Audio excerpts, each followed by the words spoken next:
Hervé Claude, Jean-Claude Narcy, faites place, ténor du journalisme. J'arrive. Ça va fuser les potins des ragots. Ça vous ennuie si je vomis? Bien manger, c'est important. À l'occasion, je vous mettrai un petit coup de polish. J'étais en train d'uriner sur ma voiture. Absolument. Et quand même, est-ce que je peux vous demander pourquoi? Parce que je pense pas que 2 trous du cul soient plus efficaces qu'un seul.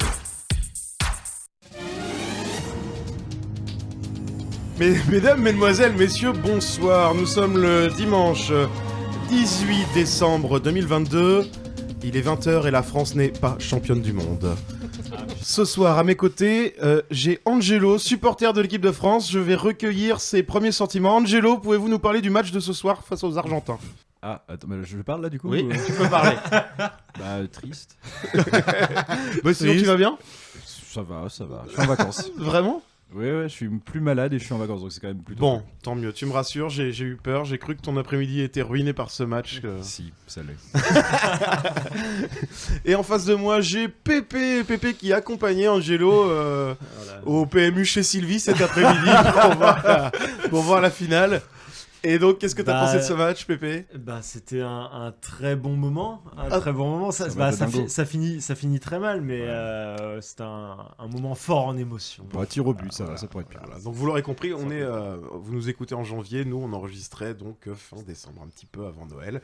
Et j'ai Mollusque juste en face de moi, fervent supporter des boycotteurs durant cette Coupe du Monde. Boycotteur, c'est que j'en ai rien à foutre. Et toi, t'es quand même le mec qui boycotte l'équipe de France depuis bientôt 34 ans. Et ça, c'est beau. 33, tu me vieillis, mec, là. 33, excuse-moi. Pardon. Non, mais par contre, je t'ai trouvé très cruel avec cette intro. On a senti qu'Angelo était un peu dégoûté. Il retourne le couteau dans la plaie, là. Alors, j'espérais quand même que l'équipe de France gagne parce que ça impliquait qu'Angelo se balade en slip à 4 degrés à l'extérieur. C'est vrai. La grippe serait bienvenue, je crois. J'étais déjà retombé malade. Complètement. Il y avait de la copie d'écran dans l'air. Effectivement, il y avait du screenshot. Il y avait quelque chose d'épique à faire, les gars. Putain. Oui, mais c'est comme ça. Et Charlie, à ma droite, toi, pareil. Il s'en cogne aussi. Pas pour cette Coupe du Monde, quoi. Pas celle-ci. J'avais pas envie de suivre, moi. Pas celle-là. Je m'en fous si les gens suivent, mais c'est parce que plutôt. Tu nous disais que c'est parce que t'aimais pas spécialement les peuples venus du Golfe Persique, c'est ça? Ah, je suis complètement... C'est mon côté raciste qui a fait que j'ai pas voulu regarder complètement. Oui, non, mais...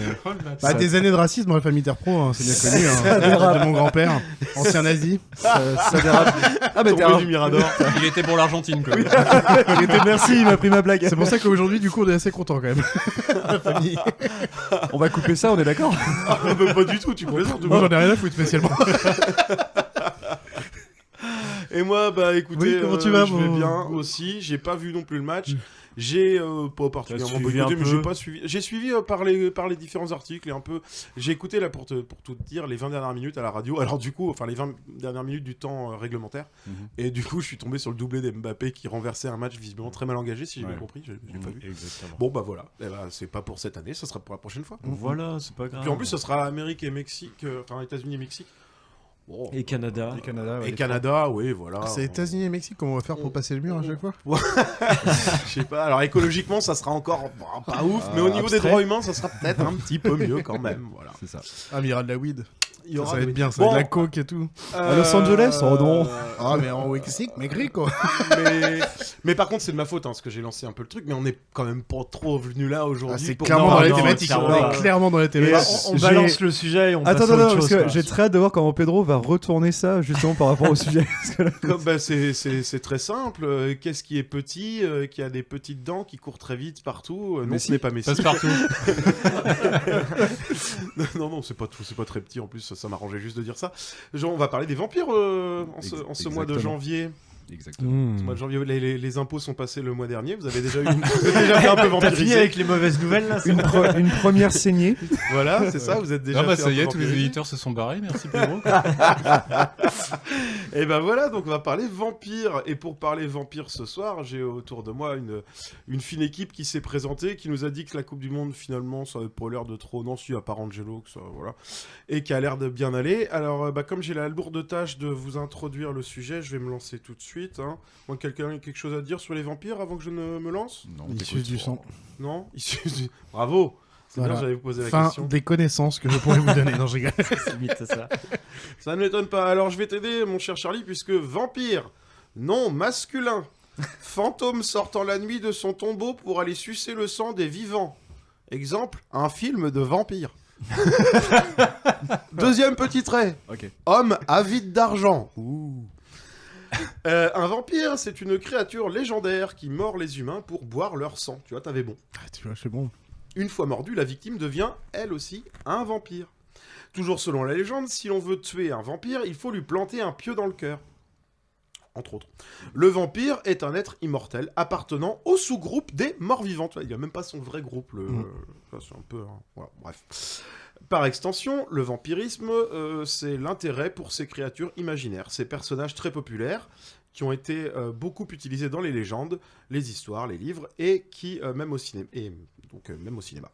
Il est donc normal qu'il existe plusieurs versions de vampires et plusieurs versions sur les vampires. Alors, je vais vous raconter une soirée démoniaque pour que vous compreniez d'où viennent les vampires. Selon une légende, le célèbre poète anglais Lord Byron passait en juin 1816 ses vacances en Suisse avec des amis écrivains. Mais un gros orage éclata, les empêchant de profiter de leurs vacances. Bah oui, pas cool.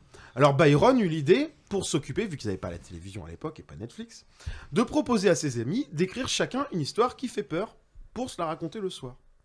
Seule Mary Godwin, qui ne s'appelait pas encore Mary Shelley, et Bram Stoker y arrivèrent. Mary Shelley écrivit Frankenstein. Tandis que Bram Stoker, de son côté, raconta l'histoire du plus célèbre vampire, le comte Dracula. À l'époque, les vampires n'étaient pas encore très très connus. D'ailleurs, Bram Stoker s'inspira du folklore traditionnel européen et décrivit un inquiétant conte roumain vivant la nuit, presque immortel, qui s'appelait Mollusque. Vlad l'Empaleur ou Vlad Tepes. Tout à fait. Qui se nourrissait du sang de ses victimes et qui était capable, selon la légende, donc de se transformer en loup, en chauve-souris ou de commander la tempête. Bon, il y a une autre version qui dit que Bram Stoker faisait pas partie des invités cette nuit-là. Que c'est un autre écrivain, James Polidori, qui écrivit une courte nouvelle intitulée Le Vampire et qui aurait inspiré Bram Stoker, qui lui aurait donc piqué l'idée pour écrire plus tard Dracula. La vérité, je ne la connais pas, vous non plus probablement, on ne saura jamais. Le vampire traditionnel, eh bien, c'est un vampire... Parce qu'il existe des vampires dans un certain nombre de légendes, originaires principalement d'Europe centrale, et notamment du nord de la Grèce. Et donc, le vampire traditionnel, c'est un vampire d'une légende, d'une sorte de démon, vivant la nuit et se nourrissant du sang de ses victimes. Il est très proche de quelques autres monstres légendaires, comme la Lamie, je ne sais pas si vous connaissez, ou l'Ampuse. Voilà, un peu dans le même esprit. Je vous laisserai aller voir les représentations graphiques sur internet. Okay. Le vampire plus classique, lui, c'est le vampire des contes classiques, du coup. Hein. Et il ressemble plus tellement à ce monstre bestial. Il s'inspire plutôt de la description de ce qu'en a fait Bram Stoker, donc en fait de ce que fait Bram Stoker de Dracula. C'est-à-dire qu'il ressemble à une personne normale qui possède deux canines plus pointues, comme des crocs, et qui lui servent à mordre le cou, principalement, de ses victimes. Il vit la nuit, il se déplace silencieusement, porte une cape et peut se transformer en chauve-souris. Le vampire moderne, quant à lui, c'est le cinéma et la télévision qui ont adapté le personnage du vampire. Et donc, dans les films vampires, par exemple, de John Carpenter, Une nuit en enfer, ou de Robert Rodriguez, ou par exemple dans la série Buffy contre les vampires de Joss Whedon, les vampires sont un mélange de vampires classiques et de vampires de folklore traditionnel, c'est-à-dire qu'ils ressemblent à des gens normaux, mais se transforment en monstres dotés de grandes incisives. Alors, d'où ça provient tout ça? Parce qu'il y a forcément une provenance, quelque chose. Eh ben, le mythe du vampire pourrait provenir de maladies. Notamment la porphyrie, qui est une maladie qui rend très maigre et très sensible à la lumière. Donc les personnes atteintes de cette maladie ne sortent pas au soleil et ont une peau très blanche. La porphyrie, c'est la maladie de Weinstein ou pas? Oh, balance ton porphyrie. On est loin à la détente ce soir, mais elle est belle. Ouais, j'avoue.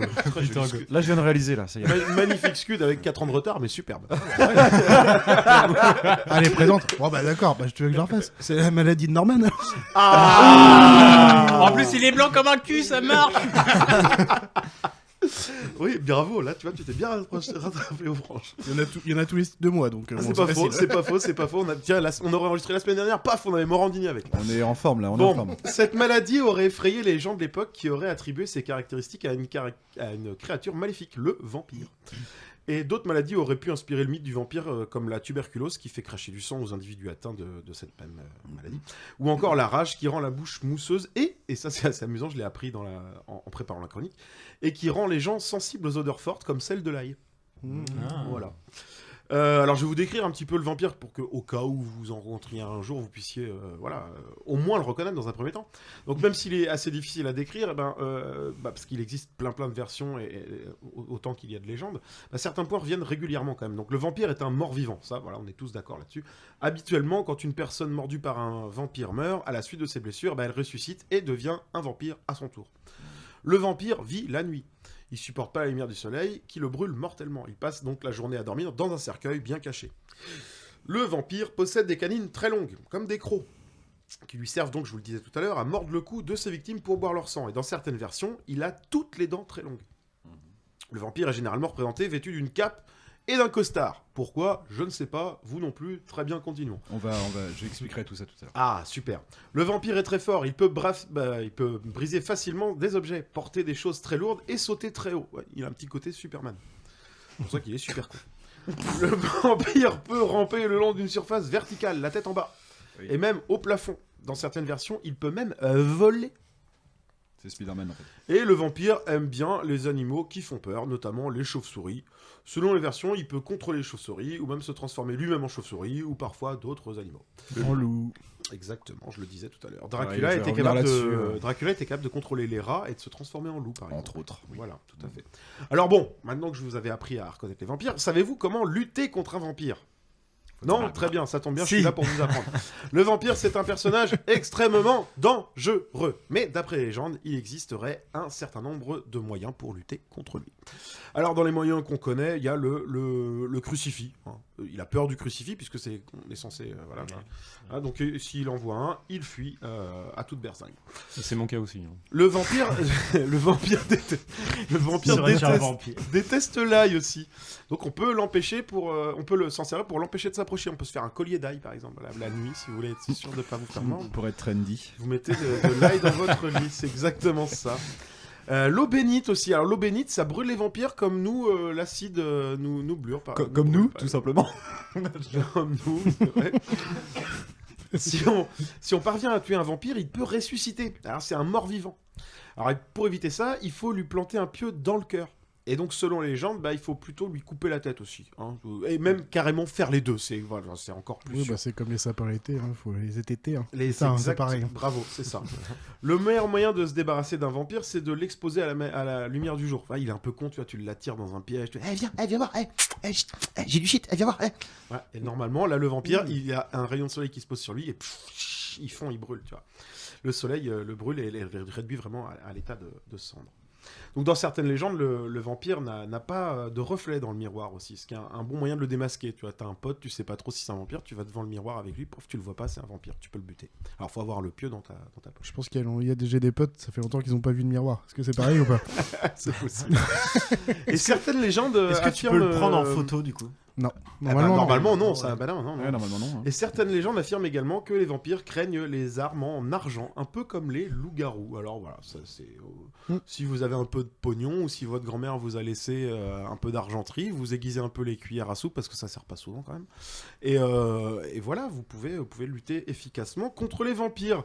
Bon, alors on va abréger sur cette présentation du vampire qui est très très longue. Hein. Je vous remercie de m'écouter, c'est très gentil. Juste pour vous dire qu'il y a également des chauves-souris qu'on appelle les vampires. Voilà, il existe une espèce de chauve-souris qui se nourrissent du sang d'autres animaux. En Amérique du Sud. Voilà. Et il est assez probable qu'en fait, ça soit après la découverte de ces animaux qu'on ait décidé de les appeler vampires, en fait, et non pas l'inverse comme on pourrait l'imaginer. Et puis, il y a des vampires étrangers aussi, de contrées beaucoup plus lointaines que l'Europe, parce que c'est quand même principalement des versions européennes que je vous ai présentées là.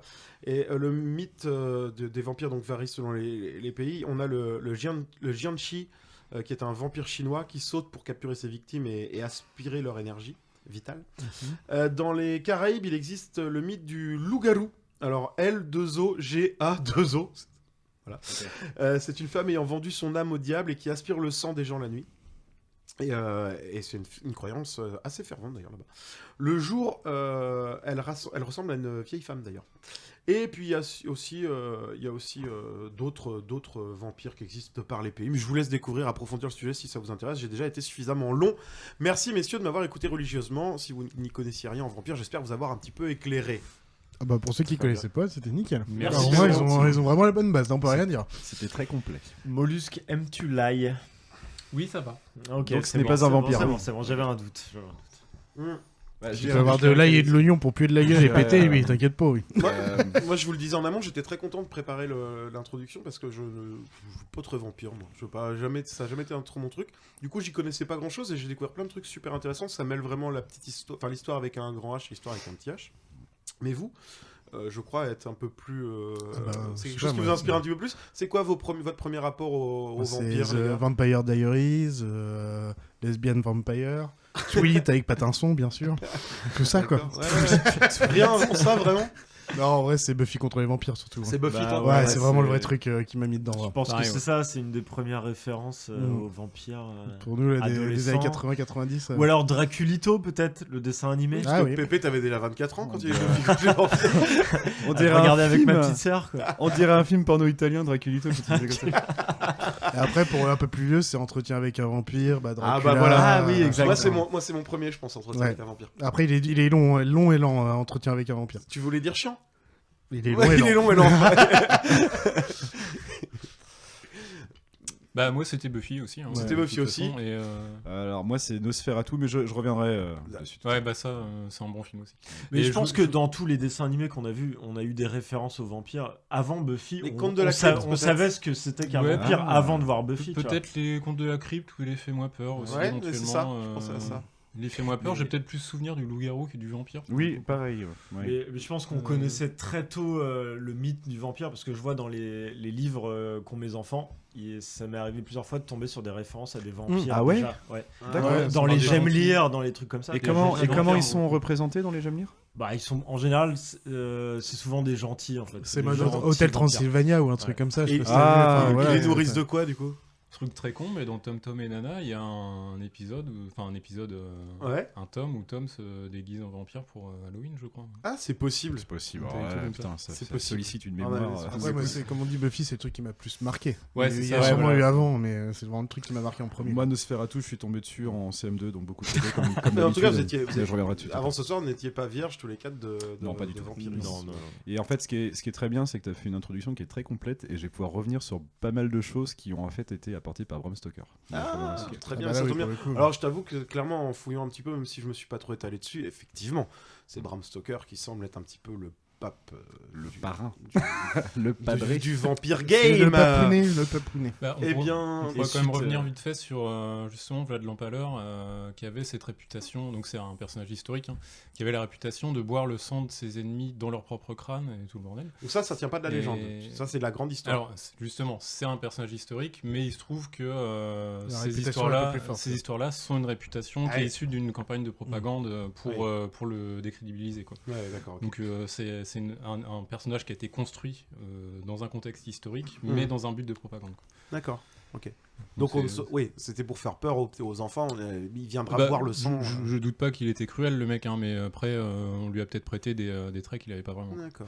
On n'a pas besoin d'aller en Roumanie pour ça, les personnages historiques comme Gilles de Rais par exemple, des mecs qui cherchaient l'alchimie et qui du coup faisaient des expérimentations en violant des femmes, en les décapitant, tout ce bordel. Oui, je savais pas que ça avait touché. Ça je savais, mais je savais pas que ça avait touché au vampirisme. Barbe Bleue, ça vient de Gilles de Rais, c'est la représentation de contes de Gilles de Rais en fait.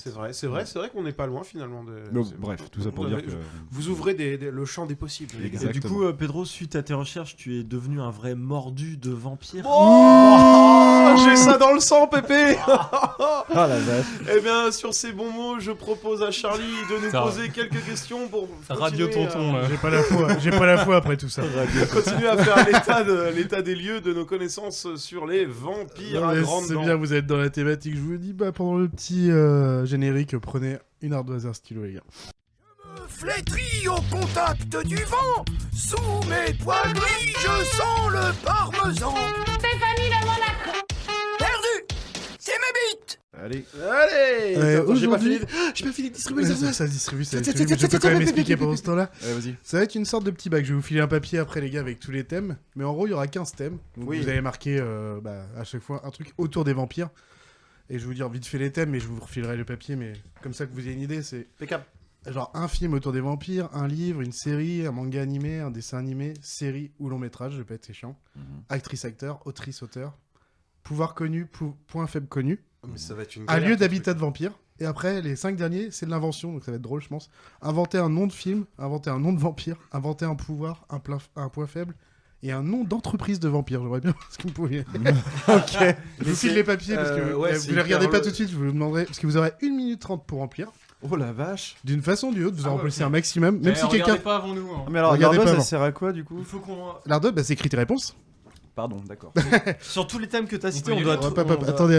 Retournez pas le papier, gardez-le de côté. Ah, pardon. Ça Okay, triche déjà okay, là. okay. Vous avez 1 minute 30, vous en écrivez le max. Peut-être mettez en vertical, les gars, parce que oui, je sais c'est pas, ce il y en que a 15. je viens de réaliser aussi. Ouais. Je vais lancer un son qui dure 1 minute 30. Donc dès qu'il se finit le son, on pose. Même si quelqu'un finit tout, parce que normalement au petit bac, c'est dès qu'il y en a un qui finit, on arrête. Non, là c'est juste 1 minute 30 et voilà. Comme ça, donc les points fonctionneront simplement. Est-ce que vous avez mis un truc, une bonne réponse, c'est un point. Sauf si elle a déjà été dite par quelqu'un d'autre. Ça fait 0. C'est ça le côté petit bac. Oh non. Mais oui. Ouais, oui, c'est ça le côté petit bac. Pas du tout. Oui. On va avoir les mêmes références contre jeu. Pour les gens, on mettra la liste des 15 trucs dans la description du podcast pour qu'ils puissent jouer en même temps s'ils veulent. Comme ça, ce sera bien. Ils peuvent s'amuser et tout. Faut que tu me l'envoies. Ouais, t'inquiète, je te reverrai, Mollusque. Est-ce que vous êtes prêts? Allez, retournez et j'envoie le son. Allez.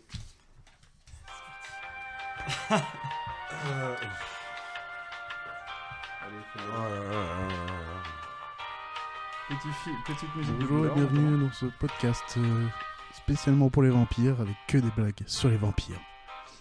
On va commencer par une très très simple. À votre avis, que dit un vampire qui quitte sa victime? Merci beaucoup. Et c'est pas le beaucoup avec un P à la fin, non, c'est beau comme joli et le coup comme qu'on a entre la tête et Chacha, les moi épaules. avec les œuvres, C'est drôle, je mets les dates non et les auteurs, Non. comme ça j'ai plus de points, d'accord? Non, mais arrête-toi, toi. Alors, c'est 3 vampires qui sont dans un bar. Le premier prend un verre de sang chaud, le deuxième un verre de sang froid, et le troisième commande un verre d'eau chaude. Les 2 autres le regardent et lui posent la question. Bah, pourquoi un verre d'eau chaude? Le troisième répond. J'ai trouvé un Tampax, je vais me faire une infusion. Oh, celui-là est pas mal. C'est dégueulasse. Si, celui-là est bien. chiant. Allez, une petite insulte en C'est 36 vanilles. hyper relou. Tu es comme Dracula, tu dors le jour, tu suces pour vivre. Ouais, il est très drôle celle-ci. Si tu es bien direct, on comprend bien. Putain, mais direct, vas-y, on ce peut qu'il pas veut répondre dire. avec l'autre con derrière là. Bon, on va finir par une petite dernière. Non. Vous savez comment on appelle une boule disco chez les vampires? Une Pattinson. Si, c'est par rapport à Twilight et tout, machin, le fait qu'il brille tout le temps. Voilà. Bon, merci pour ce podcast. Ah, mais what, il ça, reste ça, plus c'est pas que fini, 10 là secondes pour écrire vos choix, vos possibilités pour ce petit bac. Ouais, attends. Attention, Non, 3, ta gueule. 2, 1, on pose les crayons. Allez, là, par contre, ça sera fini, les gars. C'est bon, moi je suis prêt. Ouais, il m'en manque 2. De toute façon, faire. et tout le reste, vous l'avez chaud. aussi. Donc, Ouais, je pense qu'on a tous la même chose en vrai, ça va être c'est ça le compliqué. problème, ouais. Ah, on va commencer par le film Angelo, tiens. Alors moi j'ai mis Dracula de Coppola en 92. Est-ce qu'il y a d'autres Dracula? Non. Non, un petit Allez. point. Et du coup, Molus, t'as mis quoi? Nosferatu, j'étais pas très inspiré. Est-ce qu'il y a d'autres Nosferatu? Non. Non. Moi Ah, j'ai ça mis va. Blade. Oh, bien joué. Bien joué. Ah, c'est cool Et j'ai ça. rencontré avec un vampire. Ouais, Oh mais putain, mais on est trop fort en J'ai failli fait. mettre ça, Pedro. Un livre? C'est chaud. Dracula de merde. Bah oui, t'as raison, Bah, Dracula. merde, Dracula aussi. Pas de point, du coup. Ah, fuck. Dracula J'ai aussi. rien mis parce que je De me quoi, disais que pardon Dracula Un allait livre sortir. Un livre, j'ai mis Je suis une légende.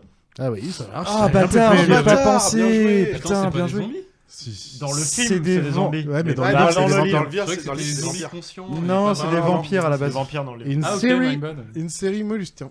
True Blood. True Blood. Bien joué. Moi j'ai pas eu le temps de revenir dessus. J'ai pas. Pedro. Draculito. Draculito. Buffy contre les vampires. Tout simplement. Allez, bimache. Allez. Mais attends, sérieux, tu passes avec ça, toi? Eh ouais. Bien joué, bah, Au vaut mieux culot, le les mettre. gars. mais je voulais on a pas tous le mettre, esquivé mais- Buffy. Mais en fait, faut Chat. En fait, je suis mieux le pas- mettre. Au pire, tu mettais 0 points, Angelo. Ouais, mais En fait, je suis pas- parti du Au lieu de lui donner principe. 5 points. Je suis parti du principe que vous alliez vous censurer, donc. Il y a un manga ou un animé, Pedro? Ah, j'ai Je rien. connais pas. J'ai rien. J'ai Rien. rien. J'ai mis la série Castlevania. Castlevania. Oh merde, oui, bah oui. Par contre, les gars, ça fait Parlez plaisir. à Vous savez ce que je l'épisode présente précédent, juste les gars. après ou quoi? Putain. Ah, mais justement. Bah oui, mais juste le nom. Un dessin animé, série ou long métrage. Bah, du coup, Draculito. Hôtel Transylvania. Ouais, c'est bon. Ah ouais. Attends, j'ai Est-ce qu'il y en a passé un ça, autre? moi J'ai passé ce truc-là. Merde. Bah oui, t'as dû le passer, c'est pas grave. Bah, Bon, bah, Helsing. tant pis. Helsing, ouais. Ouais, bah en fait, plutôt, je te mets le point pour le truc d'avant alors. Quoi Helsing, c'est un manga animé, c'est pas un dessin animé. En fait, dessin animé, c'est hors japonais en haut, quoi. Bah, Castlevania, ça rentre pas. Si tu m'as compté le point pour Castlevania. Ah oui, c'est vrai, c'est plutôt l'inverse. Du coup, t'as inversé pour moi. Bon, je te mets les deux. Allez, vas-y, De toute façon, t'as les deux, c'est bon, ça marche. Du coup, toi, t'as Draculito qui passe sur série. Bah ouais. Ouais, c'est vrai, j'avoue que c'est un peu chiant, j'avoue. Ah ouais. C'est pas grave. Ok. C'est bon. Actrice ou acteur? Tiens, Angelo. Sarah Michelle Gellar. Tout simplement. David Boreanaz. Oui. Je vais Brad Pitt. Sarah Michelle Gellar. Ah, Gellar. Dommage. Autrice-auteur. Ah, je l'ai zappé. Bram Stoker. Ah putain. Voilà, moi j'osais pas le mettre donc j'ai que dalle. Rien. 0 point là-dessus pour tout le monde. Pouvoir connu. Ah, là, Force physique. Je pense que je suis bon. Ah. Moi j'ai mis le brouillard parce que les vampires peuvent se transformer. La séduction. Bah pareil, se transformer en nuage vaporeux. Oh bâtard, t'y as pensé aussi. Ah putain, j'étais tranquille. Je pensais être tranquille. Moi, juste, sur c'est pas mal parce qu'il chope pas les trucs des autres, quoi. Il est pas trop mal. Un point faible connu, Pépé, tiens. Le feu. Ouais. Attends, il n'y avait pas l'habitat hein Non, c'est après. Ah, pardon. Je crois qu'il allait dire la bite. La bite à Dudule. La bite à Dudule. Un point faible connu, Mollusque? Bah j'avais rien mis, parce que je me suis planté. Le crucifix. Oui. La lumière. Et bah, c'est Yes. Paf. Du soleil. Je pense que j'ai perdu trop de temps quand même. Un lieu d'habitat de vampire, Mollusque. Une crypte. Oui. Un manoir. Un cercueil. Oui. J'ai mis l'été de Washington pour Twilight. Moi, ça me va, je prends. Ah, voilà. Je prends. Alors, on va passer sur les inventions, mon cher Pedro. Inventer un nom de film. Vampire contre-attaque. Ça passe. Blackula. Les Balkany sont-ils des suceurs? Oh, bien joué. Les dents de ta mère. C'est bon. Je pense que ça va être des points pour tout le monde, plus ou moins. Alors, tant que vous avez écrit, quoi. Je vais être honnête, j'avoue que c'est pas un titre inventé, c'est un film de Black Exploitation des années 70. Allez, -1. Ok, Angelo. Non, ça marche pas. Inventer un nom de vampire. On va refaire la même chose. Le comte Globulito. Globulito, pourquoi pas. De toute façon, là, c'est open. Hein. Moi, j'ai mis Booba. C'est possible. Balcula. Balcula, t'es resté sur la lignée. Ah, c'est propre. Bah moi j'ai Vampire Man quoi. Vampire, tout c'est simplement. nul. C'est bien. Mais c'est. Oui, ça fait très Aérocorp comme nom. On va faire dans l'autre sens. C'est inventer un pouvoir. Pépé. Se transformer en serviette usagée. En serviette hygiénique usagée. Oui, ça marche très bien. Hein. Le détournement de fond. Il est resté sur sa lignée, lui. Angelo. Se transformer en seringue. Ouais, pas mal. Transformer le sang en boudin. Oui. Pratique. Nos beaux bougies sont des vampires. Inventer un point faible ou un mollusque pour le coup. Les bracelets électroniques. La justice. Il est resté sur une logique. C'est trop propre. Angelo. J'ai mis avoir peur des seringues. Oui, du coup, t'es resté sur la même logique. J'ai mis boire sans soif parce que c'est un peu emmerdant. Ouais, c'est vrai que c'est chiant. J'ai oublié de le faire. Ah là, c'est dommage. Dommage, mon petit Pépé. Et le dernier, inventer un nom d'entreprise de vampire, Pedro. Boudin Liquide Inc. Oh, bien joué. J'ai mis Globulus Inc. Bon, c'est bon. Speed Blood. C'était Dark Blood. Ah, ok, on connaît pas mal. C'était une société de livraison, personne. Et ben on se retrouve avec un 11 points pour Pedro, 8 points pour Angelo, malheureusement parce que t'as eu beaucoup d'égalité avec les gens, enfin la même chose. 12 points pour Mollusque qui gagne et 9 points pour Pépé. Ah ça c'était serré. C'était serré. Hein. C'était serré, bravo Mollusque, belle bataille. C'est bien, ça, j'aime bien l'idée du petit bac, c'est pas con du tout. Vous avez bien aimé Par mes contre, vannes j'ai pas eu le temps d'écouter. J'ai pas eu le temps de tout écouter. Tu fais chier avec tes De temps en temps, j'écoutais, je fais après l'outro, on mettra le truc en entier avec sans nos voix, comme ça les gens pourront écouter vraiment. Je suis pas habitué avec ce terme d'outro, à chaque fois je vois des enfants qui mentent sur des viols. Moi aussi, je pense à Marc Dutroux en fait. Ah non, t'es horrible, pas du tout. Marc Dutroux. Bon, ok, allez, bref, passons. Charlie.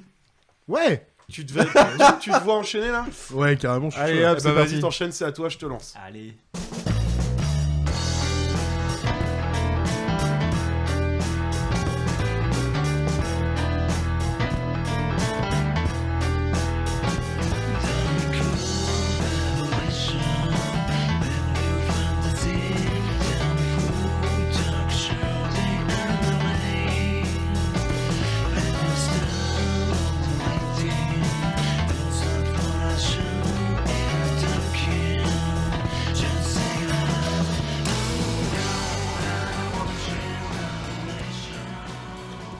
Et du coup, je vais vous parler de Hellsing. Et oui. Alors déjà, je vais vous parler de quel Hellsing je vais vous parler, parce que Hellsing à l'origine est un manga de 10 volumes publié entre 97 et 2008. Il sortait à peu près un manga tous les 1 an et demi, environ. Ok, d'accord. Fallait pas être pressé à l'époque. Épais, pas épais, ou genre de truc ici Manga classique après. Ah ouais, en plus. Ouais, c'est pas... Ouais. Feignant. Ok. Ouais, ça fait mal au cul. Du coup, après, il y a eu une adaptation en animé, donc Hellsing, qui a repris vraiment le nom exact, de 13 épisodes diffusés de 2001 à 2002. Donc, comme vous pouvez le voir, c'était avant la fin de la sortie de... ça. Et Hellsing Ultimate, de 10 épisodes diffusés de 2006 à 2012, cette fois. Après, du coup, j'ai choisi de vous parler d'Hellsing Ultimate. Et pourquoi ? Parce que la version Hellsing animée, la première, bah, du coup, comme je vous l'ai dit, elle est finie avant la fin de la sortie du manga. Donc, ils n'avaient pas la finalité de l'histoire. Ce qui a fait que l'histoire des personnages ne sont pas correctement racontées. Et limite, en plus, on se lie pas assez aux personnages, contrairement dans Hellsing Ultimate. C'est le Game of Thrones du manga, quoi. Ouais, un peu, ouais, c'est ça. L'histoire principale et l'antagoniste principal n'est pas le bon, du coup. Parce qu'il y avait un antagoniste, genre, on va dire, au 4e tome. Ils ont fait, ah bah du coup, ça va être lui jusqu'au bout. Non, c'était juste pendant un tome et demi, j'en sais rien. Et du coup, ils ont regardé cet antagoniste. Et non. Et en vrai, l'antagoniste du vrai Hellsing manga, je parle de Hellsing Ultimate, l'animé, est vraiment plus sympathique. Ils auraient pas pu se concerter avec l'auteur du manga. Bah, pour croire qu'ils sont pas fait chier à cette époque-là. Tu parles du vampire issu d'Afrique ou je sais pas quoi. Ouais. Ok, oui, ok. Ouais. Bah oui, du coup, en fait, c'est pas du tout le délire dans le vrai manga. Oui, bah après, ça, c'est vraiment un passage très rapide, quoi. Ok. Donc, et en plus, bah du coup, bah alors là, c'est juste une question de date, mais Hellsing Ultimate étant sorti plus tard, la qualité de l'animation, et en plus, ils ont mis plus de thunes, est meilleure en tout point, c'est-à-dire les mouvements, la qualité la qualité des dessins et autres. Donc vraiment, dans tout point, si vous voulez regarder Hellsing en animé, regardez Hellsing Ultimate. Et c'est pour ça que je vais vous parler de Hellsing Ultimate et pas de l'autre. Voilà.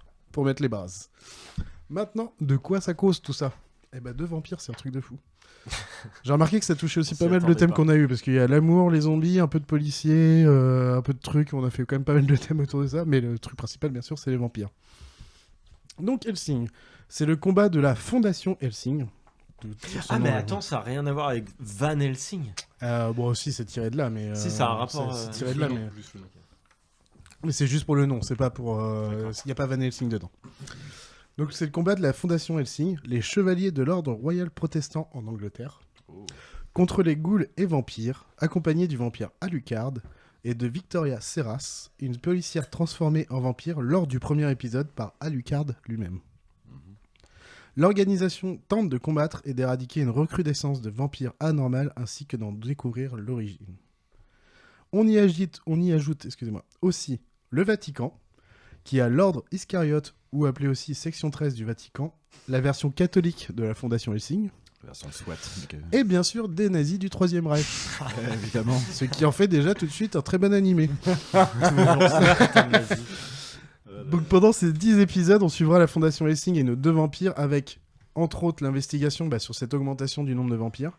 Il y aura plein d'interactions avec l'ordre Iscariote qui considère les Hellsing comme une fondation païenne car non catholique, déjà, tout simplement, et en plus hérétique car ils utilisent des vampires dans leur combat. Et en plus de ça, une véritable une véritable guerre de clans. Pourquoi pas, hein. À l'échelle mondiale. Ça peut marcher aussi. On va pas être juste au niveau Europe, Entre on va blancs, vraiment un peu se balader au Brésil et autres. Je viens de nous imaginer tous les 5 faire une guerre de glands. Bah non, du coup, non. C'était la fin du podcast. En tout cas, voilà, ça met quand même Vous sentez que l'histoire elle est assez forte, il y a beaucoup de choses, c'est que 10 épisodes. Par contre, c'est 10 épisodes de 50 minutes. C'est des vrais épisodes, enfin, c'est pour un animé, ça sort un peu du classique de 20 minutes. Donc pourquoi regarder Hellsing déjà? Tout simplement les combats, qui sont vraiment impressionnants et magnifiquement animés dans Hellsing Ultimate. Il y a plein de pouvoirs variés, que ce soit sur les humains qui ont eu certains pouvoirs qu'on leur a donnés. Les vampires n'ont pas tous les mêmes pouvoirs, tout, donc c'est assez varié. Des armes impressionnantes et variées. Parce que du coup, les mecs sont vampires, donc on leur donne des armes surdimensionnées, parce qu'ils ont une force surhumaine, bien sûr. Forcément. C'est-à-dire que le gun d'Alucard classique, il fait 16 kilos pour envoyer du lourd, quoi. Mais c'est un revolver, quoi, on va dire, qu'en gros. Enfin... Et du coup aussi, les combats, pas de chichi, clairement, c'est violent, rapide et sanglant. Le sang est très présent pour le coup, parce que ça déchiquette, ça tabasse à fond. Le mystère, pourquoi il y a tant de nouveaux vampires? À quoi servent si c'est plus retrouvé dans les vampires? Dès le premier épisode, on entend parler de ça, hein, je vous gâche pas non plus l'histoire. des puces qui sont retrouvées dans les vampires, à quoi elles servent, pourquoi il y a Des puces ces puces. électroniques. Ouais, des puces électroniques. Ouais. Ce serait téléguidé. Et aussi comprendre les origines des pouvoirs de certains personnages, pourquoi ils ont eu ces pouvoirs, d'où ils viennent, tout. Donc il y a tous ces mystères autour de tous ces personnages, de très bons antagonistes. Du coup, le Vatican avec le paladin Alexander Anderson, qui est le nettoyeur du Vatican, leur arme maîtresse, et surtout l'ennemi juré d'Alucard. Et c'est pas peu dire, parce qu'Alucard, il est costaud. Et le Major, qui est le grand chef des nazis, qui était présent pour la Seconde Guerre mondiale, qui fait son comeback. Parce qu'on sait pas trop quelle année on est, mais on est quand même loin. On est une 50aine d'années après la Seconde Guerre mondiale. Ah d'accord, d'accord. Okay. On est vraiment sur l'époque où il a sorti le manga dans les années 90. Ok, d'accord. Comme il y avait des nazis, du coup, ça peut prêter à confusion. Mais c'est le Troisième Reich. Ouais. C'est le comeback. Et les nazis sont tous des vampires ou... Ça, j'ai envie de te dire, va voir. Parce que sinon, je vais un peu tout gâcher pour les gens. Ouais, sans la première série, je pense que c'est plus nuancé que ça. En fait, dans la première série, justement, les nazis, on n'en parle pas, quoi. Alors qu'en fait, c'est vraiment l'antagoniste principal, quoi. Même dans la première série, il y avait déjà beaucoup plus de nuances que les gentils contre les méchants, quoi. Ah, mais par contre, t'as toujours un peu ce côté-là, hein. Tu vas pas... Oui. Tu suis quand même un peu... Bon, après, les nazis sont les nazis, quand même. Le Major, c'est un peu dur de lui mettre... Non, mais le Major, c'est un peu dur de lui mettre un petit côté gentil. Hein. Peut-être qu'ils envoient des smiley cœurs de temps en temps. Peut-être. Enfin, tous les nazis ne sont pas des méchants. Ce qui est aussi super cool dans Hellsing Ultimate, c'est les seconds rôles, qui sont vraiment très intéressants, charismatiques, avec une origin story, chacun bien présent et vraiment très intéressante, et aussi ils sont très attachants. Malgré tout, en fait, donc du coup, je vous ai parlé du paladin Alexander Anderson, mais il y a aussi Integra Hellsing. Donc Integra, c'est son prénom, hein, ça fait bizarre, mais... Donc, qui est la baronne et la chef de l'organisation Hellsing. Elle a pris cette place lors de la mort de son père, son oncle voulant la tuer pour devenir le patron de l'organisation. Elle a suivi le conseil de son père. En cas de problème, va à la Batcave. il y aura une solution. Et en fait, elle y trouvera Alucard enfermé depuis 20 ans. En le libérant, elle tue son oncle et devient la maîtresse d'Alucard dans le sens maître. D'accord. Pas dans le sens pas de sexe. Dans le sens maître. Et donc, il lui obéit au doigt et à l'œil. C'est aussi un truc très intéressant dans ce truc, c'est qu'il y a un vampire qui obéit au doigt et à l'œil à une humaine. On comprendra plus tard dans l'histoire pourquoi, mais je vais pas envie de trop vous en... Mais c'est un petit truc qui est vraiment très intéressant d'avoir un vampire. On voit pas ça souvent les vampires sont... Bah ouais, et puis un vampire, il est vraiment très costaud, je vais vous en parler vraiment après d'Alucard, mais il est vraiment très costaud. Et en quoi lui, il a décidé, bon, celle-ci, oui. En fait, c'est plutôt la famille Hellsing qui suit en général, parce c'était plus avec son père qu'il a fait un pacte. Il y a Walter, le majordome de la Fondation Hellsing et ancien combattant auprès d'Alucard, appelé l'Ange de la Mort. Il est un peu vieillot, mais je peux vous dire que quand il s'y met, ça y va. Et Victoria Serraz, donc c'est vraiment au premier épisode, c'est une policière devenue vampire au début de la série. Donc on suit son apprentissage de sa vie et de ses pouvoirs en tant que vampire au fil de l'animé. Parce qu'en gros, tu deviens vraiment... En fait, on te fait devenir un statut de vampire quand tu te fais mordre par un autre vampire et que tu es vierge dans ce... Si tu n'es pas vierge, tu deviens un ghoul. Ou une ghoul, plutôt. Oh, c'est le bordel. Oh putain, ouais, ça commence à être compliqué, là. Non, ça va. En fait. Non, c'est juste que si un vampire te mord, et que tu meurs, si t'étais pas vierge, tu deviens une ghoul. Si t'étais vierge, tu deviens un vampire. Et du coup, une ghoul, c'est ce qu'on entend classiquement. C'est un peu un mort-vivant. Voilà, c'est classique. C'est un vampire un peu plus décérébré dans la série. Il est décérébré et du coup, il écoute au doigt et à l'œil ce que dit le vampire, quoi. Il a vraiment pas de façon de penser. D'accord, ok. Un sbire. Mais par contre, tu valides, on va dire, ton passage en tant que vampire la première fois que tu bois vraiment du sang humain après. Tu restes, en fait, t'as un statut entre les deux, mais tu vis, mais... Et c'est là où tu déclenches tes pouvoirs. Dans ce sens-là. Et bien sûr, là... Le truc le plus intéressant, c'est Alucard. Et là, je vais vous parler un peu plus d'Alucard, qui est vraiment le personnage principal de Hellsing. Déjà, est-ce que... Molus, je sais que tu sais, donc je ne dois pas répondre. Est-ce que vous avez remarqué quelque chose par rapport à ce nom Alucard? Oh, est-ce que ce serait pas l'inverse de Dracula? Oh oui, c'est l'anacyclique de Dracula, c'est un truc de fou. C'est déjà dans Castlevania. Bah oui, c'est ça, c'est déjà utilisé. Bah oui, c'est déjà, oui, non mais bien sûr. C'est quelque chose. Le profil déjà de Alucard, qui est vraiment... Enfin, il change un peu des fois de forme, mais en gros, c'est un manteau et un chapeau rouge vif, une lavalière toujours rouge vif, je vois ça. et une paire de lunettes à reflets jaunes. Brillant. Ouais, ah, ok, je vois. C'est toujours une espèce de sourire de ouf. C'est... Pour le coup, on revient quand on a parlé dans ton intro. Il a un peu les canines plus longues, mais en vrai, toutes les dents sont très acérées, quoi. Ouais. C'est pas... sa personnalité, tout simplement féroce et sadique de base. Allez. Et il n'hésite pas à cribler de balles ses victimes avant de les tuer. C'est-à-dire que tu vois qu'il se fait plaisir Ça à les charme. torturer et après il est fini. Très bien. Il est cynique, il a un ego démesuré. Pour le coup, il se considère comme le plus grand des Nosferatu. Pour lui, les autres vampires ne sont que des déchets et valent moins que les humains. Ok. Vraiment, les autres c'est de la merde, même par rapport aux humains. Par contre, il est quand même loyal, notamment envers la famille Helsing et sa maîtresse Integra Helsing. Il va toujours être là pour elle, il va suivre ses ordres au pied de la lettre. Si elle a un problème, il arrive au moindre moment. Ok, c'est un peu chelou. Ouais. Ça colle pas, je trouve, avec le reste du personnage en fait. C'est ça qui est bizarre en fait. C'est ça qui il est hyper badass et en même temps il obéit comme un c'est bébé. ça, et c'est tout, ça. En fait, c'est un personnage paradoxal, mais il est pas soumis à la volonté de quelqu'un. C'est lui qui décide de qui il va servir en fait. Okay. Donc il obéit quand même à ses propres règles, d'une certaine façon. Okay. Mais c'est pour ça qu'il fallait en parler, parce que justement, on voit cette dichotomie entre les deux. Tu fais, bah attends, c'est quoi cette cruauté et en fait derrière cette loyauté envers certaines personnes. Bah aussi le côté paternel envers Victoria, du coup, qui est sa nouvelle un peu pupille, parce que du coup, il vient de la transformer en vampire. Elle appelle toujours maître, mais techniquement, elle reçoit pas d'ordre directement de lui. C'est aussi son choix à elle de le suivre. Elle pourrait se barrer comme elle veut.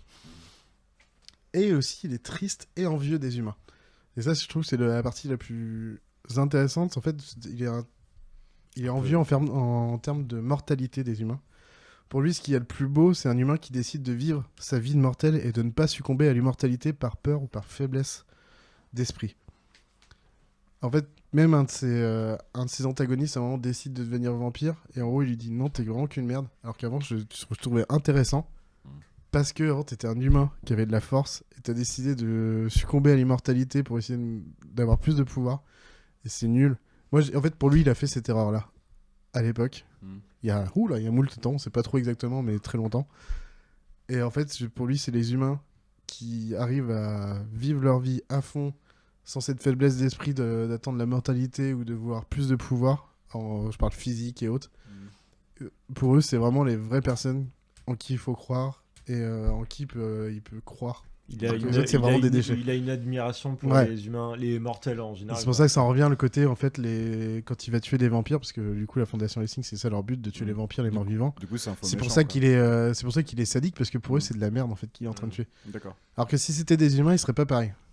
Je me souviens, dans l'autre série, dans un des premiers épisodes, c'est justement des humains qui ont demandé à devenir vampires, qui va abattre.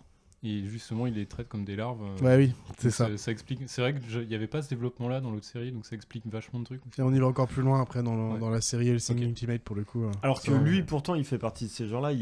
Mais lui, on sait comment il est devenu vampire. Ouais, mais justement, lui, c'est pour ça qu'il est triste parce qu'il sait qu'il aussi, il regarde là-dessus, quoi. Et lui, il attend que ça, c'est de trouver un humain qui arrivera à le battre, en fait. Ok. Bon voilà, je vous ai déjà fait bien le tour, donc tout ça, une petite conclusion. Donc des super personnages, que ce soit secondaire, antagoniste ou principal avec Alucard.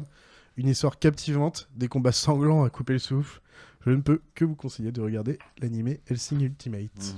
Est-ce que tu l'as lu? Non, donc c'est pour ça que je n'en parle pas trop. Parce que j'aime bien avoir une comparaison. En fait, j'ai regardé quand même 2-3 docus et tout, et tous les gars qui l'avaient lu et qui ont regardé les deux Helsing, ils ont clairement dit Helsing Ultimate, ça suit vraiment bien le manga, et c'est vraiment cool là-dessus. Mais ne l'ayant pas lu, je peux pas trop en parler. Puis si t'as beaucoup d'action et des moments un peu sanglants, c'est quand même bien que ce soit animé, je pense. Bah pour le coup, oui, mais c'est vraiment bien fait. Enfin, les dessins sont vraiment cool, même s'ils datent quand même de 2008, je vous ai dit, les derniers épisodes. Ouais, c'est pas très vieux, ça. Quoi, ça va. Enfin, pour nous. Ah non, c'est de 2006. Moi, la première série, je la trouvais déjà propre. Et je me souviens de la première, moi. Je trouvais qu'il y avait un bon traitement du personnage de Victoria, en fait, dans le sens où dans un premier temps, elle va complètement rejeter sa condition de vampire. Elle va être vraiment mal. Enfin, on va la foutre devant une assiette de sang, puisqu'elle peut manger que ça. Mais elle va bouffer son assiette de sang et vomir derrière. D'accord. Il y a plein de trucs comme ça où elle va rejeter sa condition de vampire. Et c'est super intéressant de voir comment Alucard va l'accompagner dans cette acceptation-là et lui dire ok, maintenant c'est ce que tu es, donc il va falloir l'assumer. De toute façon, même la manière dont Chacha présente Alucard, c'est des personnages qui sont pétris de paradoxes, donc ça a l'air intéressant. Oui.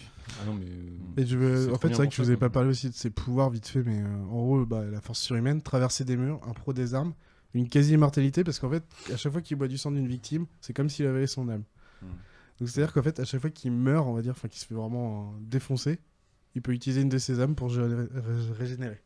Sachant qu'il est à plus de millions d'âmes, enfin 3-4 millions d'âmes. Il est tranquille. Et en plus, il a la possibilité de rappeler ses âmes pour l'aider pour se combattre. Je fais, oui, ça commence à être costaud. Et en plus, il a des familiers tels que le Cromwell, pour info. Dans la légende, le Cromwell, c'est un démon à l'apparence de 2 chiens qui serait à l'origine de la peur et du cauchemar. Les dieux, craignant cette créature, auraient scellé son corps et son esprit dans celui des premiers vampires afin qu'ils ne puissent le maintenir emprisonné. Donc, il a quand même une puissance surhumaine, il peut quasiment pas mourir. Il est quand même costaud, le petit Alucard. Faut pas... carrément. En fait, sans avoir un truc graphique en face, je trouve que c'est dur à se représenter. Je vois de quoi tu parles. Mais c'est vrai que quand t'as vraiment le truc graphique dans la gueule, tu fais ah ok. Ouais, tu ressens le truc. Et franchement, c'est une série qui se regarde vite. Enfin, la première, mais la deuxième, tu me disais que c'était 12 épisodes, ça 10 épisodes de 50 minutes. Ok. Donc ça va. va. Ça se mate assez bien. Non, c'était 13 épisodes de la première série. Ah oui, de première, pardon, excuse-moi. Ouais, mais c'est normal, il y a de quoi ça se perdre. Mais du coup, ça se mate assez bien et graphiquement, c'est au poil dans les deux, je trouve, en fait. Alors, faudrait que je compare les deux, peut-être. Bah ouais, regardez le signe Ultimate. Bah écoute, ouais, moi, c'est le genre de série, si c'est une dizaine d'épisodes, moi ça me va bien, ça se tente quoi. Contrairement à One Piece, où je suis en train d'essayer de me lancer dedans. Je vois pourquoi tu dis ça, d'ailleurs, quoi. Du coup, si c'est 10 épisodes, c'est des OAV en fait, plus que de. Non, parce qu'en plus, t'as 10 épisodes et t'as 3 OAV. Je les ai pas regardés. Oh le bordel, mais les OAV, c'est vraiment c'est encore une autre histoire, donc c'est pas grave si tu les regardes pas. Quoi. C'est annexe. Bah, c'est pas dans les OAV que t'as le développement autour du vampire qui vient. Enfin, du vampire, on va dire, ancestral qui vient d'Afrique. Si, mais du coup, en fait, c'est autre chose. Ok. Ça a vraiment été créé par la série pour le coup. OAV. Ok. Alors, OAV. C'est entre l'épisode et la. Non, mais j'essaie déjà de retrouver les.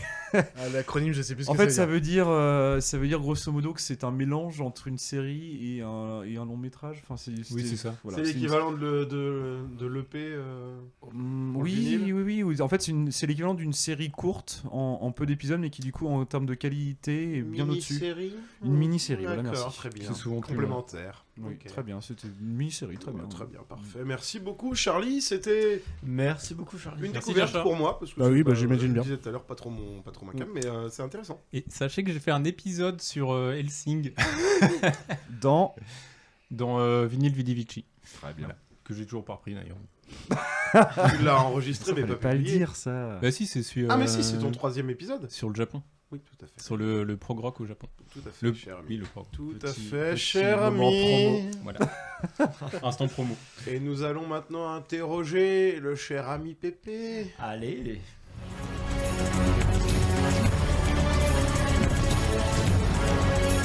C'est quoi, c'est Prince of Persia, ça, non? Le bâtard. Il y a un petit peu... oui. Voilà, c'est épique, là. C'est ça que j'ai. Sois pas intimidé, il y a plein de trucs que je vais pas dire. Ah bah je regarde. Non, regarde pas mes notes. Trop tard, on copie pas juge. sur son voisin. J'aime pas qu'on regarde mes notes, là, putain. Un Zaza, regarde ses notes. Voilà, c'était épique. C'est la musique... une des musiques, en tout cas, d'un des épisodes de Legacy of Kain, une grande épopée fantastique qui s'étale sur une série de 5 jeux vidéo développés par Silicon Knights, puis Crystal Dynamics et édités par Eidos, puis par Square Enix. On a Legacy of Kain Blue Domain en 1996 sur PSC PS1, puis Soul River 2, Blue Domain 2 et Défiance en 2003 qui clôture ce long récit. On y incarnera l'un ou l'autre des deux principaux protagonistes, à savoir Kain et ou Raziel. Alors, l'histoire. Il y a des coups de feu? Non, il y a des bruits bizarres, mais qui... Ah, mais t'as raison, c'est des coups de feu. Non, enfin, c'est des feux d'artifice. Oh, on a perdu, les gars. Coupez vos feux d'artifice. Ouais, c'est les Argentins français, là. C'est les Argentins qui fêtent à côté. On a eu peur. Les mecs qui avaient acheté les feux d'artifice, ils sont venus narguer Angelo, quoi. J'ai cru que ça venait de la pièce d'à côté au début. Allez, c'est peut-être encore les mecs de 8 à droite. Allez, on s'en fout. Excusez-nous. On n'est pas à Lyon non plus. Allez. Merde, comment j'enchaîne? Legacy of Kain. Alors ça va être très compliqué de vous résumer le scénario de Legacy of Kain. Parce qu'il n'y en a pas. Non, déjà parce que je veux pas trop en dire, et aussi parce que ces jeux cachent une histoire formidablement bien écrite et bien plus dense qu'il n'y paraît, avec un récit qui s'étale sur plusieurs milliers d'années, des événements historiques majeurs, des mythes, des légendes. Et pour corser le tout, on a un univers partagé entre le monde physique et le monde spectral. Et oui. Des voyages dans le temps provoquant des paradoxes et 4 différentes timeline et voilà les réflexions sur la destinée et le libre arbitre qui vont avec, évidemment. Malgré tout cela, les personnages sont bien construits et cohérents, avec chacun leurs dilemmes moraux et leurs objectifs qui peuvent évoluer au cours du temps et des révélations. Le tout écrit avec rigueur et une profondeur narrative rarement égalée dans un jeu vidéo. Alors je vais essayer de faire simple et me limiter au premier opus Blue Domain et au début de Soul River. Donc voilà, la série construit progressivement une fresque épique sur les origines du monde de Nosgoth, où s'opposeront humains et vampires.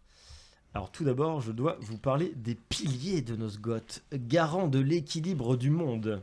9 piliers réunis en arc de cercle, solidement érigés vers le ciel jusqu'à perte de vue. D'origine inconnue au début. C'est Stone Age.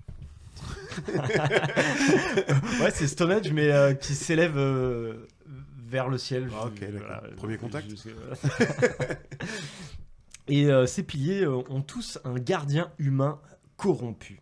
Il y a le pilier du temps, de la mort, du conflit, de la dimension, de la nature, de l'énergie, de l'état, de l'esprit. Et enfin, le pilier de l'équilibre au centre, gardé par Ariel. De l'état Ouais, en gros, le pilier de l'état est gardé par... alors, j'ai tous les noms des gardiens, je vous les ai épargnés, mais... Non, Anarch-Kraut, l'alchimiste. Voilà, l'état alchimiste. Ah bah sinon, j'ai tous les noms. Hein. Il y a oh bah t'inquiète pas, non, ça va peut-être pas... Ça va pas rentrer de toute façon. Non, ouais, ça va risquer d'être long. Donc voilà, je vais vous épargner tous les noms des gardiens, mais ils ont tous une histoire à raconter et un rôle à jouer dans cette aventure. Pas forcément tous plus importants les uns que les autres, mais voilà, c'est différent. Mais tout commence avec Kane, un humain assassiné pour des raisons obscures, ressuscité en vampire assoiffé de sang et de vengeance. Pour obtenir son salut, il devra rétablir l'équilibre du monde en tuant chacun des sorciers gardiens devenus fous. En effet, l'assassinat d'Ariel, gardienne de l'équilibre, ayant déclenché une traque des vampires, Kane n'en aura plus que 8 à réduire à néant. Le périple de Kane ne sera pas du tout linéaire comme on pourrait s'y attendre dans un jeu vidéo de 1996. Il va pas juste aller de sorcier en sorcier, les éliminer. Il y aura plein de rebondissements, de trahisons, des rencontres de personnages passionnants, de nouveaux pouvoirs et des armes légendaires qu'il va acquérir au long de son aventure, et un premier voyage dans le temps qui va commencer à foutre la merde. C'est quand même un open world ou non? C'est un peu exagéré quand même de dire ça. Alors là, je suis sur le premier épisode, Blue Domain. On est plus ou moins sur un open world. On est en 96, hein. On est sur un jeu 2D. T'as quand même des choix, des moments où tu peux aller autre part avant de faire la suite. En fait, c'est un peu l'idée d'un Zelda-like ou un Metroidvania dans le sort où t'es libre, mais parfois tu vas être bloqué par un grillage. Ouais. Et il va falloir que tu acquières un pouvoir qui te permette de passer à travers le grillage. Ça s'appelle Pokémon, ça aussi. C'est tout ce genre de jeu. C'est pas la CS. Voilà, donc ce premier jeu, au final, n'étant qu'une longue introduction à l'univers de Legacy of Kain, je vais nous faire gagner du temps et aller directement à la fin du jeu. Yes. Et vous allez comprendre que c'est pas bien grave. Donc Kain, sa quête sur le point de s'achever, réalise qu'il a été choisi pour être gardien de l'équilibre. À son moindre caprice, le monde sera guéri ou damné. Kain doit se sacrifier pour préserver Nosgoth ou vivre en laissant le royaume tomber dans le chaos. On peut choisir quelle fin donner à Blue Domain, mais c'est a priori le second choix qui déclenche la suite des événements racontés dans les opus suivants. À moins qu'il s'agisse d'une troisième voie. Donc les mots de Kain pour clôturer le premier chapitre sont alors « Nous sommes des dieux maléfiques, et il nous appartient de réduire le troupeau. » Rire sardonique. Allez-y.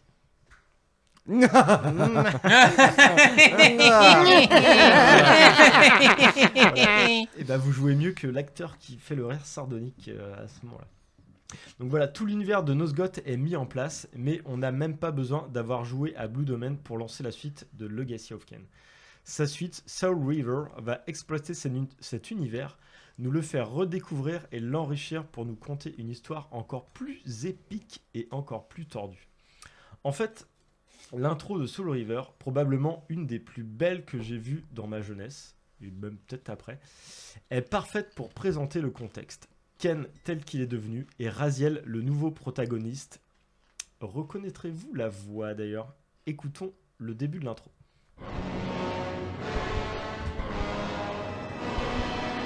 Kain est un dieu aujourd'hui, une légende. Rares sont ceux qui connaissent la vérité. Il fut mortel lui aussi. Mais sa haine de l'humanité Star Wars, l'a tout conduit ça. à nous créer. Ah non, moi oui, de et Kevin mes Costner, mais semblables. du coup, j'ai pas commencé le français en français, quoi. Je suis Raziel, premier-né des lieutenants de Kane, son serviteur durant 1000 années. Aux côtés de mes frères, j'ai vu naître son empire. Ensemble, nous avons formé les légions qui ont soumis Nosgoth. Nos Samuel Le pouvoirs Bihan. ont évolué. Nous sommes devenus de moins en moins humains, Samuel de Le plus en Bihan. plus divins. Putain, ils ont rien écouté à l'intro. On l'a vu dans 3-0 d'ailleurs. Donc c'est Bernard Lano qui est entre autres la voix de Jeff Goldblum, Alec Baldwin, Kevin Costner et voilà. bien d'autres. Oh, Goldblum et Costner, j'avais jamais fait le lien. Oui, j'ai jamais fait le rapprochement non plus. Et Baldwin aussi. Oh putain, oh merde. Donc voilà, en quelques Il y a ton secondes. cerveau qui vient sur des gens, d'exploser hein, en les dehors trois. de ta tête, quoi. Imagine un film avec les trois, la galère. Ah oui, ça sera un peu compliqué. Donc voilà, dans l'intro que vous n'avez pas du tout écouté, le décor est planté. Attends, tu nous as posé une question de deviner la voix avant Mais que tu oui, nous as j'aurais pas demandé pas dû, d'écouter. j'aurais pas dû vous On demander. s'est focalisé sur le terme de voix. hein. Donc en gros, le décor a été planté. En quelques secondes supplémentaires, le héros qu'on va incarner sera présenté et l'ambiance posée. On apprendra que les vampires subissent des mutations au fil du temps.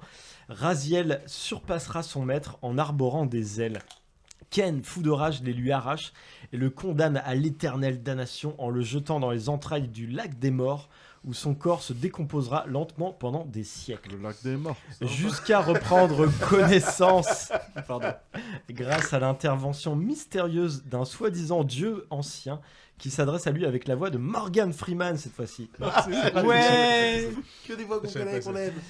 À noter que Morgan Freeman, comment il s'appelle, Benoît Alman sera aussi la voix de Kane, donc il aura des petites nuances dans sa voix. Et moi, je m'étais jamais rendu compte que la voix de l'ancien qu'on entend pendant tout le jeu sera aussi la voix de Kane, du coup le grand méchant de l'histoire. D'accord, même dans le jeu, ouais. Avec des petites nuances dans sa voix, il arrive à Le mec à faire le passer mec tout. d'ose du coup.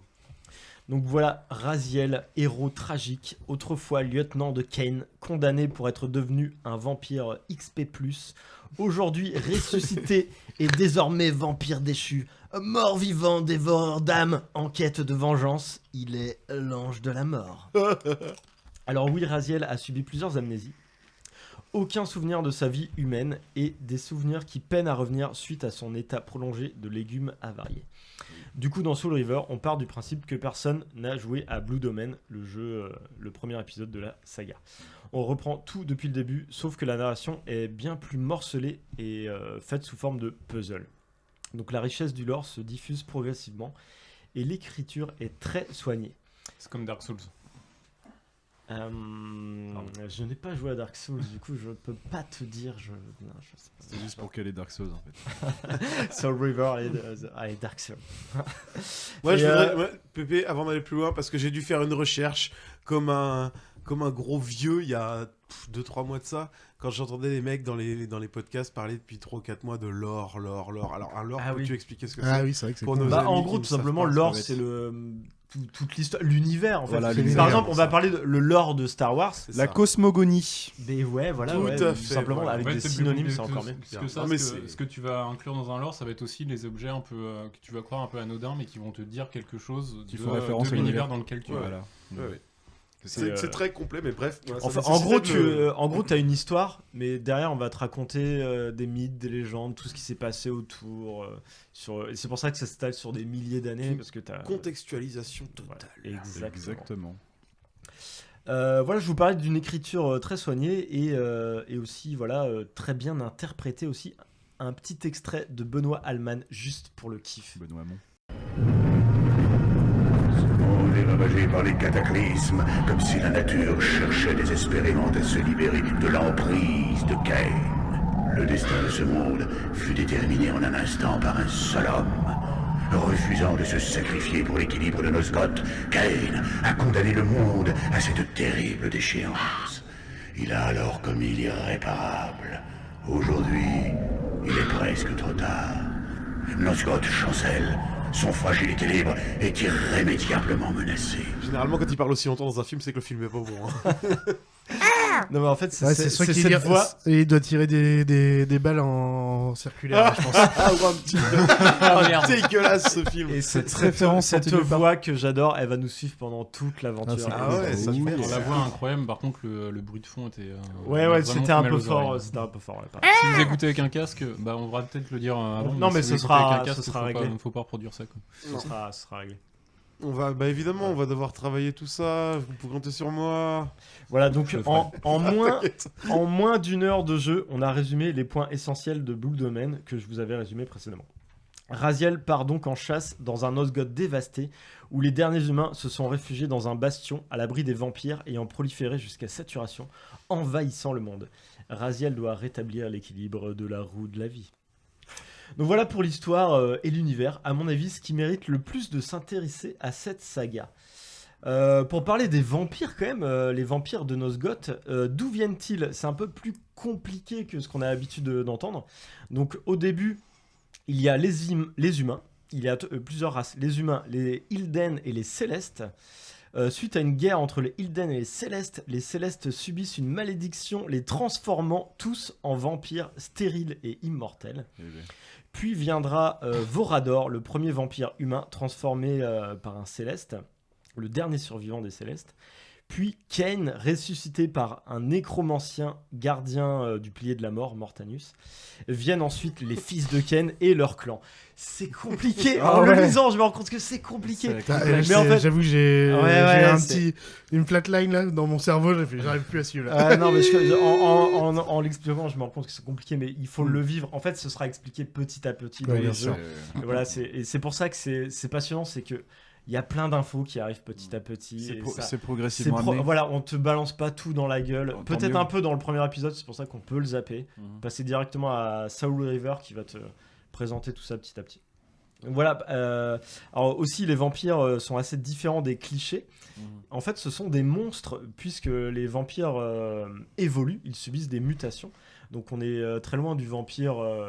Voilà, en smoking, cap, avec juste des crocs. Ils subissent des mutations dans tous les sens, c'est totalement aléatoire. Exemple de Raziel qui a eu des ailes et d'autres qui ont des mutations qui peuvent être... voilà, d'autres qui peuvent... Est-ce que c'est... J'ai une question, est-ce que c'est Raziel ou est-ce que c'est Kane qui a une moitié de visage? Tu sais, il a pas de mâchoire inférieure. Il a une écharpe et quand il Raziel, en fait, vu qu'il a passé un siècle ou plus en décomposition, en fait, c'est un cadavre, Raziel. Et du coup, il reprend vie grâce à une intervention divine et il se met un espèce de foulard pour cacher ça. Il a perdu le bas de sa mâchoire, en fait. Mais c'est bien Raziel que tu joues, c'est pas Kane, c'est le méchant. En fait, dans Blue Domain, tu joues Kane, dans Soul River, tu joues Raziel. D'accord. Et dans le dernier épisode Défiance, tu joueras les deux en alternance. Ça c'est intéressant quand même. T'as deux points de vue, quoi. Et Kane sont bien ennemis. Ils sont totalement ennemis. Enfin, au début, tu as vraiment l'histoire de Kane. Ensuite, dans Soul River, tu vas suivre Raziel, qui est un vampire déchu qui a été sacrifié par Kane. Donc c'est vraiment les pires ennemis. Et au cours des révélations, tu vas te rendre compte que, ok, ils sont ennemis, mais ils ont un destin lié. Ils vont peut-être devoir coopérer par la force. Moi j'avais toujours eu l'idée que c'était justement Raziel le perso central du truc et que Legacy of Kain c'était pour dire l'objectif c'est ce méchant là quoi. En fait voilà, c'est pour ça que c'est l'héritage de Kain, c'est que tu as tout un épisode qui raconte son histoire et derrière il va se passer un enchevêtrement d'événements après c'est hyper compliqué comme ça. C'est pour ça que je voulais pas trop m'attarder là-dessus parce que en plus t'as des voyages dans le temps, tu vois, genre en fait tu te rends compte. Et t'as le monde spectral. C'est ça. T'as en plus le monde spectral. Un multivers. Alors du coup Ken n'a pas accès à ce monde, mais Raziel en fait quand il est réveillé, il est dans le monde spectral, il va pouvoir revenir dans le monde physique et il aura cette capacité de revenir dans le monde spectral. En plus, un monde spectral qui va se déformer, qui va du coup permettre d'avoir des énigmes... qui n'est pas tangible comme le monde physique. Je me permets de te couper maintenant, parce que peut-être que tu vas pouvoir m'aider à me le représenter un petit peu mieux. Je te suis depuis tout à l'heure, et en fait, ça m'intéresse, mais t'as du mal à me vendre le jeu parce que j'arrive pas à voir ce qu'on joue. J'arrive pas à voir quelles sont nos actions de jeu, j'arrive pas à Le voir... gameplay. J'ai l'impression que c'est un didacticien... Enfin, tu sais, un... Là, je me suis concentré sur l'histoire. D'accord. C'est très dur de la vendre. C'est très dur de la vendre parce que... L'histoire, je vois, d'accord, ok. Mais après, qu'est-ce qu'on fait, techniquement? bah, On mord les gens, on fait quoi? Alors déjà, on va affronter des vampires. Déjà, mais alors comment vaincre des vampires dans cet univers? D'abord, il faut les affaiblir avec les armes qui seront éparpillées un petit peu dans le monde, donc que ce soit des rochers, Tu parles toujours de Pokémon depuis tout à l'heure. Hein, Raziel a des griffes aussi. D'accord, ok. Il faudra les empaler. Ou alors les brûler avec une torche ou en les jetant dans le feu ou les exposer à la lumière.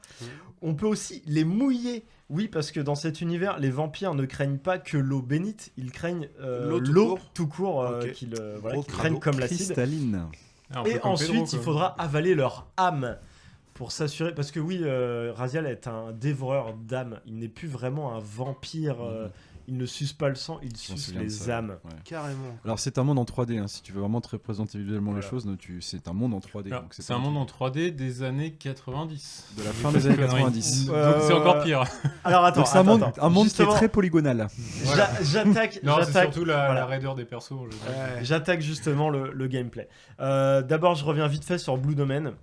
Donc j'ai mis ma nostalgie de côté pour essayer d'être objectif. À l'époque, passé assez inaperçu malgré de bonnes critiques, il faut se rendre à l'évidence, c'est un jeu en 2D vu du dessus qui a terriblement mal vieilli. Okay. Les cinématiques sont affreuses, les animations sont molles, le mixage audio, les traductions et les doublages sont ratés. Le scénario pourtant passionnant est assez mal raconté, je trouve. Mieux vaut ne pas rentrer dans la série par ce premier opus et plutôt le considérer comme un préquel à Soul River destiné aux curieux ou aux fans. Voilà, donc le gros morceau, c'est Soul River 1 ou 2. D'accord. Puis Défiance pour connaître le fin mot de l'histoire, si vraiment c'est l'histoire qui vous intéresse. Donc pourquoi je dis 1 et 2? Parce qu'en réalité, le 1, Soul River 1, n'est pas fini. Ça finit sur un gros cliffhanger, mais c'était pas prévu à la base, parce qu'il y a eu un manque de temps et un manque de moyens. On retrouve d'ailleurs dans les fichiers du jeu des traces de pouvoir et de compétences inutilisées. Ah, dur. Même un boss qui n'apparaît pas. Et du coup, certains passages qui restent carrément inaccessibles. Même la roue des sorts et le portail de téléportation contiennent des espaces vides que j'essayais moi-même de débloquer désespérément à l'époque, en explorant chaque recoin de notre grotte en vain, puisque c'était tout simplement impossible. Ça c'est moche. Ça, par contre. On rappelle que c'est Eidos qui a édité, c'est ça? Oui, électronique. Attends, éditeur électronique. Non, attends, hop là, je reviens. Éditeur, t'as dit Electronic Arts, c'est Square Enix. C'est éditeur Eidos puis Square Enix. Voilà. Parce qu'à cette époque, il faut rappeler que les équipes de développement étaient totalement concentrées sur Tomb Raider. Donc il y avait ce problème mais aussi. Tout se rejoint, il nous a présenté Tomb Raider. En fait, t'as des pions chez Eidos ou pas quoi?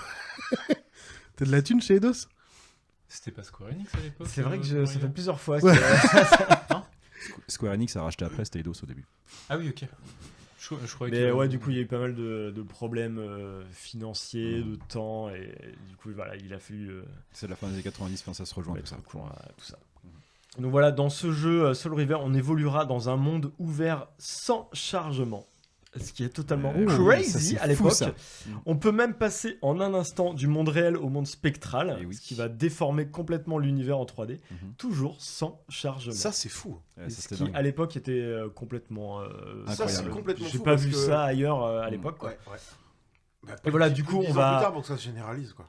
Et on va évoluer dans un univers plein d'énigmes, en fait, parce que ok, c'est un monde ouvert, mais t'as souvent des barrières, en fait, qui vont t'empêcher de passer. Il va falloir que tu acquières des pouvoirs, donc notamment traverser les portails sous forme éthérée. Tu vas avoir des pouvoirs télékinésiques, accéder à des pouvoirs élémentaires pour ton épée magique, et aussi nager, oui, parce que les vampires n'aiment pas trop l'eau. Parce que pourquoi pas.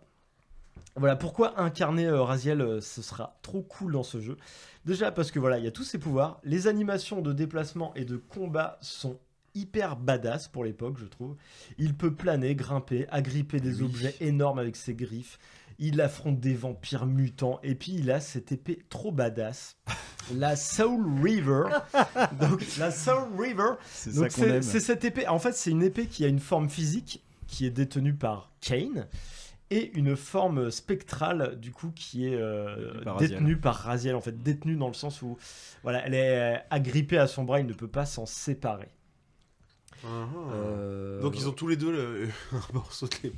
Comment ils font, non, en fait, Ken, c'est une épée physique. Hein, s'il a envie de la balancer, il la balance. Ouais. Et Raziel, il a la forme. Et il peut se battre avec. Alors justement, c'est là où tu vas avoir un gros merdier parfois dans le scénario. Et c'est là que parfois le scénario il te retourne le cerveau. Il doit faire un tournoi d'escrime, mais chacun doit être dans son plan pour pouvoir jouer avec. Quoi. Non, parce que l'épée spectrale, il peut la ramener dans le monde physique. En fait. Que s'il est en pleine forme. Ça c'est le tour de passe-passe. C'est en fait s'il a dévoré suffisamment d'âme, Raziel a suffisamment d'énergie pour faire apparaître la Soul River. Et du coup, ça fait des. Il y a un moment donné, voilà, il y a un combat entre Kane avec la Soul River physique et Raziel avec la Soul River spectrale. Et là. Il se passe quelque chose. En fait, c'est là que tu vas voir. Là, c'est Harry Potter, quoi. C'est là que ça va créer une faille en fait dans la spatio-temporelle. Oui, c'est ça. On a rencontré les deux chats de Schrödinger dans la même boîte. Exactement. C'est ça. Le chat mort et le chat vivant sont dans la même boîte. Non, c'est très compliqué à expliquer, mais. Tentez le coup, commencez. Après, c'est vieux. Le problème, c'est que Soul River, ça a très mal. Enfin, alors, tu nous dis ça vieillit. Tu nous dis que c'est une belle histoire, mais est-ce que c'est un bon jeu pour le coup, quoi? Et en fait, à l'époque, c'était un jeu mais excellent. Moi, je l'ai pensé, j'ai adoré. Le reprendre aujourd'hui, ça fait mal. Ça ferait un peu mal. Déjà parce que ça piquerait les yeux. mais il y a quand même des gros fans qui ont amélioré les textures, qui ont rajouté des textures, qui ont lissé un peu le jeu. Qui fait qu'il est un peu plus regardable maintenant, du niveau d'un Soul River 2, voire des Défiances à la fin. Mais bon, vous inquiétez pas, il paraîtrait, j'ai fouillé un petit peu, il paraîtrait qu'un reboot est en cours. Parce que un reboot. Ah ouais, là, faut tout rebooter. Ah non, mais attends, un reboot tu peux pas, là, tu peux pas. Oui, un remake, tu veux dire plutôt pas un reboot. Ouais, un remake. Un remake, donc sous une forme actuelle, voilà. Ah oui, on reprend tout. Ce serait un remaster, c'est plus possible. PS4, PS5. Alors, attends, un reboot ou un remake? Parce que c'est pas tout à fait pareil. C'est ça. Reboot, on reprendra à zéro. Parce que reboot, c'est que tu reprends le lore, mais tu changes d'histoire. Oui. En fait, remake, c'est que tu refais la même histoire, mais par contre, tu refais avec les nouvelles techniques. Voilà. Alors, un remake, ça c'est sûr. Oui. Le code, on le reprend. Un remake rebooté. Et moi, je parie sur un reboot parce qu'en fait, l'histoire, elle s'est construite aussi à cause de contraintes, en fait. C'est que, en fait, à cause de Soul River 1 qui ne pouvait pas se finir dans les temps, ils ont coupé plein de choses. Et derrière, ça a bien marché. Alors on va en faire un deuxième. Mais du coup, ce qui nous manquait, ça suffit pas pour faire un jeu. Donc on va étendre le jeu, étendre l'histoire. Donc c'est là que tu as les scénaristes qui ont étendu l'univers. Ensuite, tu as Blue Domain 2 qui arrive. Blue Domain 2 qui utilise une timeline différente, mais qui va intégrer des éléments de lore que tu peux, dont tu ne peux pas te passer en fait. Comment sucer le truc jusqu'à la moelle, quoi. Ouais, mais je peux essayer de la raccourcir. C'est que en gros, avec les techniques d'aujourd'hui, ils pourraient raconter ce qu'ils voulaient raconter déjà à l'époque, mais qu'ils n'ont pas pu. Voilà, ils pourraient vraiment faire ce qu'ils voulaient, mais le faire beau, le faire propre, le faire bien. Donc c'est un director's cut. Parce que voilà, en fait, le problème de si on veut. En fait, moi Soul River 1 et 2, j'ai adoré, et la suite derrière, ça part en cacahuète. Et d'ailleurs, le dernier épisode, Défiance, on n'est plus du tout sur du Metroidvania, on est sur du Devil May Cry version Wish. Slash, Ah oui, non, ça change carrément la mécanique de jeu, quoi. Ouais, j'avoue. Complètement. Okay. Et bon, t'as l'histoire quand même qui se finit. Mais alors, moi, j'ai pas trop peur des pixels, donc juste savoir si par contre le jeu est pas trop raide, quoi. Non, franchement, déjà à l'époque, c'était incroyablement fluide. Et alors je l'ai pas relancé, mais je me suis rematé des vidéos et vu que je l'ai pas mal poncé, je me suis souvenu. Le seul problème, ça va être la caméra. La caméra. Ça, voilà. Je déteste tomber dans un trou parce que j'arrive pas à évaluer la profondeur d'un saut, quoi. Ça peut être le genre de problème. La caméra, mais les années 90. Sinon, c'est assez fluide. Ça, c'était vraiment un gros problème de l'époque sur tous les jeux quasiment. Parce que c'était la 3D naissance. C'était le début de la 3D. Il se cherchait à fond. J'ai une question de mémoire. Tu vas me rafraîchir du coup, mais il me semblait que Raziel pouvait grimper aux parois. Oui, mais ça aussi. C'est un peu absurde, mais c'est une capacité qui va acquérir. Mais c'est une capacité de vampire, on en parlait tout à l'heure. Moi, je le disais dans mon intro, certains vampires peuvent être même carrément au plafond. Bah alors là, pour le coup, dans cet univers, ils évoluent, ils mutent régulièrement, et là ils sont arrivés à un stade où ils ont plus de doigts, ils ont des griffes. Enfin, vraiment, ils ont 3 grosses griffes. Donc, alors couplé à des ventouses. En plus là, il peut planer et tout. Et il balance la toile à la gueule. Avec l'accent belge surtout derrière. Pour faire un épisode de striptease, on a pas mal. Une toile avec des frites dessus pour attirer les mouches. On va laisser Pépé terminer gentiment. Allez. Bah voilà, j'avais à peu près fait le tour. J'ai essayé de faire très vite parce que j'avais peur d'être trop long. T'as perdu. J'ai perdu, j'ai large perdu. J'avais fait une revue de presse.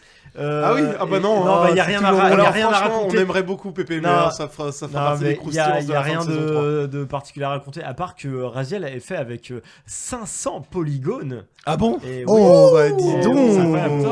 Ouais. Et à l'époque, c'était fou, hein. C'était fou. Bah ouais. Enfin, les coups étaient pointus, quoi. Ouais.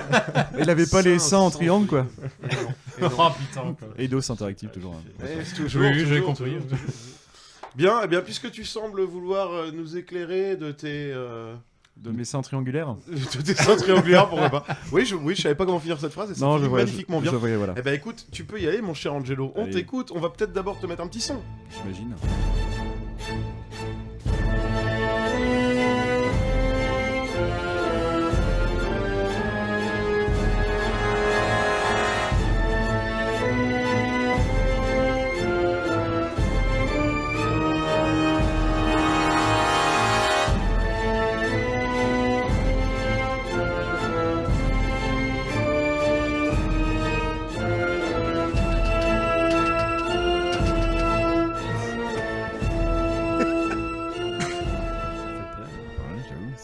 C'est quoi la musique du coup? C'est la musique de la BO du film Dracula pour le coup. Qui a été composée par? Oh merde! Ah bah non, mais là tu me mets dans la panade là. Bon, bah, faut poser ce genre de questions en antenne. Ok. Bon, très bien. Alors bah oui, du coup, là, je vais vous parler de Dracula. Donc Dracula, c'est une chronique que je vais vous développer en 2 parties. Je vais vous développer d'abord la synthèse de l'intrigue et je vais le faire sans divulgation évidemment, puis ensuite m'attarder sur les raisons du succès. Il a sorti le mot divulgation. Et oui, les raisons de son succès et de son influence. Alors c'est une chronique qui risque d'être un chouïa plus longue, même si vous savez que je parle vite.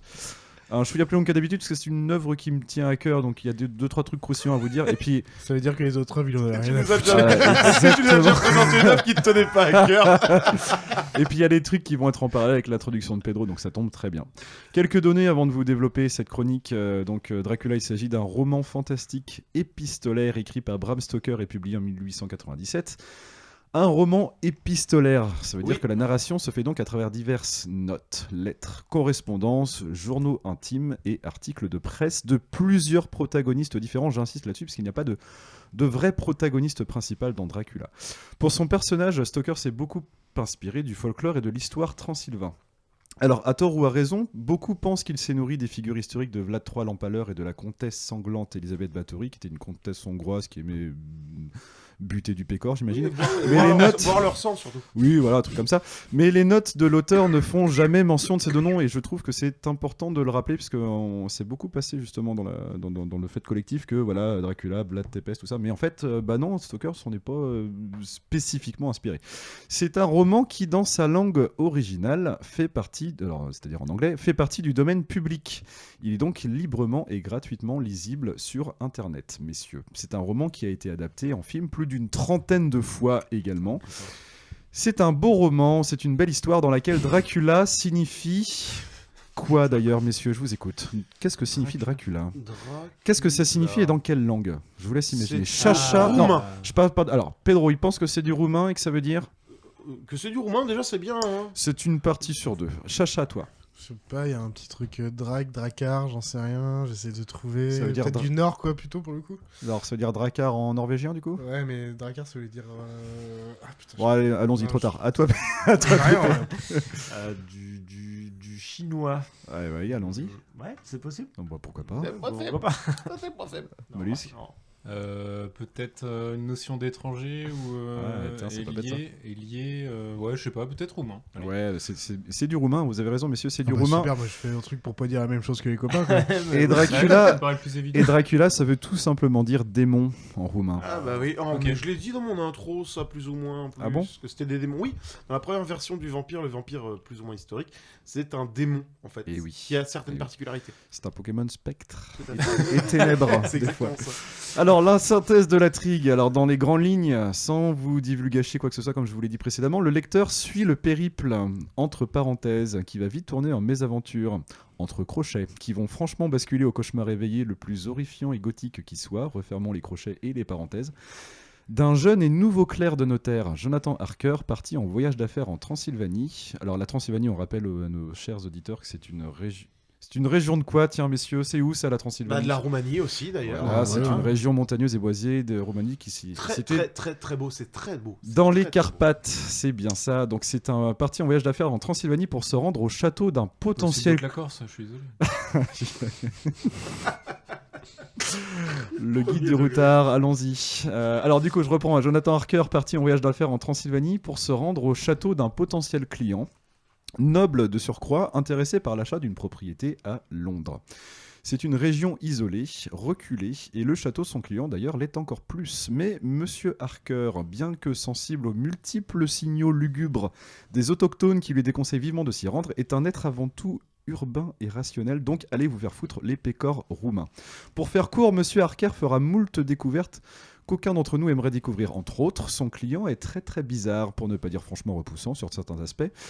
Il est impossible de déterminer déjà combien de personnes sont dans le château, un château qui est de surcroît immense, mais plus ça va et plus il a l'impression d'être seul avec son client, qui est absent chaque jour d'ailleurs, et qui est donc seulement présent la nuit. Impossible d'ailleurs d'estimer l'âge de son client, et puis depuis combien de temps il possède son bien, le château. Et surtout, le meilleur pour la fin, Monsieur Harker, au fur et à mesure que le lecteur dévore son journal intime, se rend compte qu'il est prisonnier de ce château en fait, et que la nuit, il faut clairement pas trop patrouiller. C'est d'ailleurs un des premiers conseils de Monsieur Dracula lorsqu'il arrive dans sa demeure. Parce que la nuit, il s'y passe des choses pour le moins étranges. Il y a des gens qui semblent être des femmes, mais pas sûrs.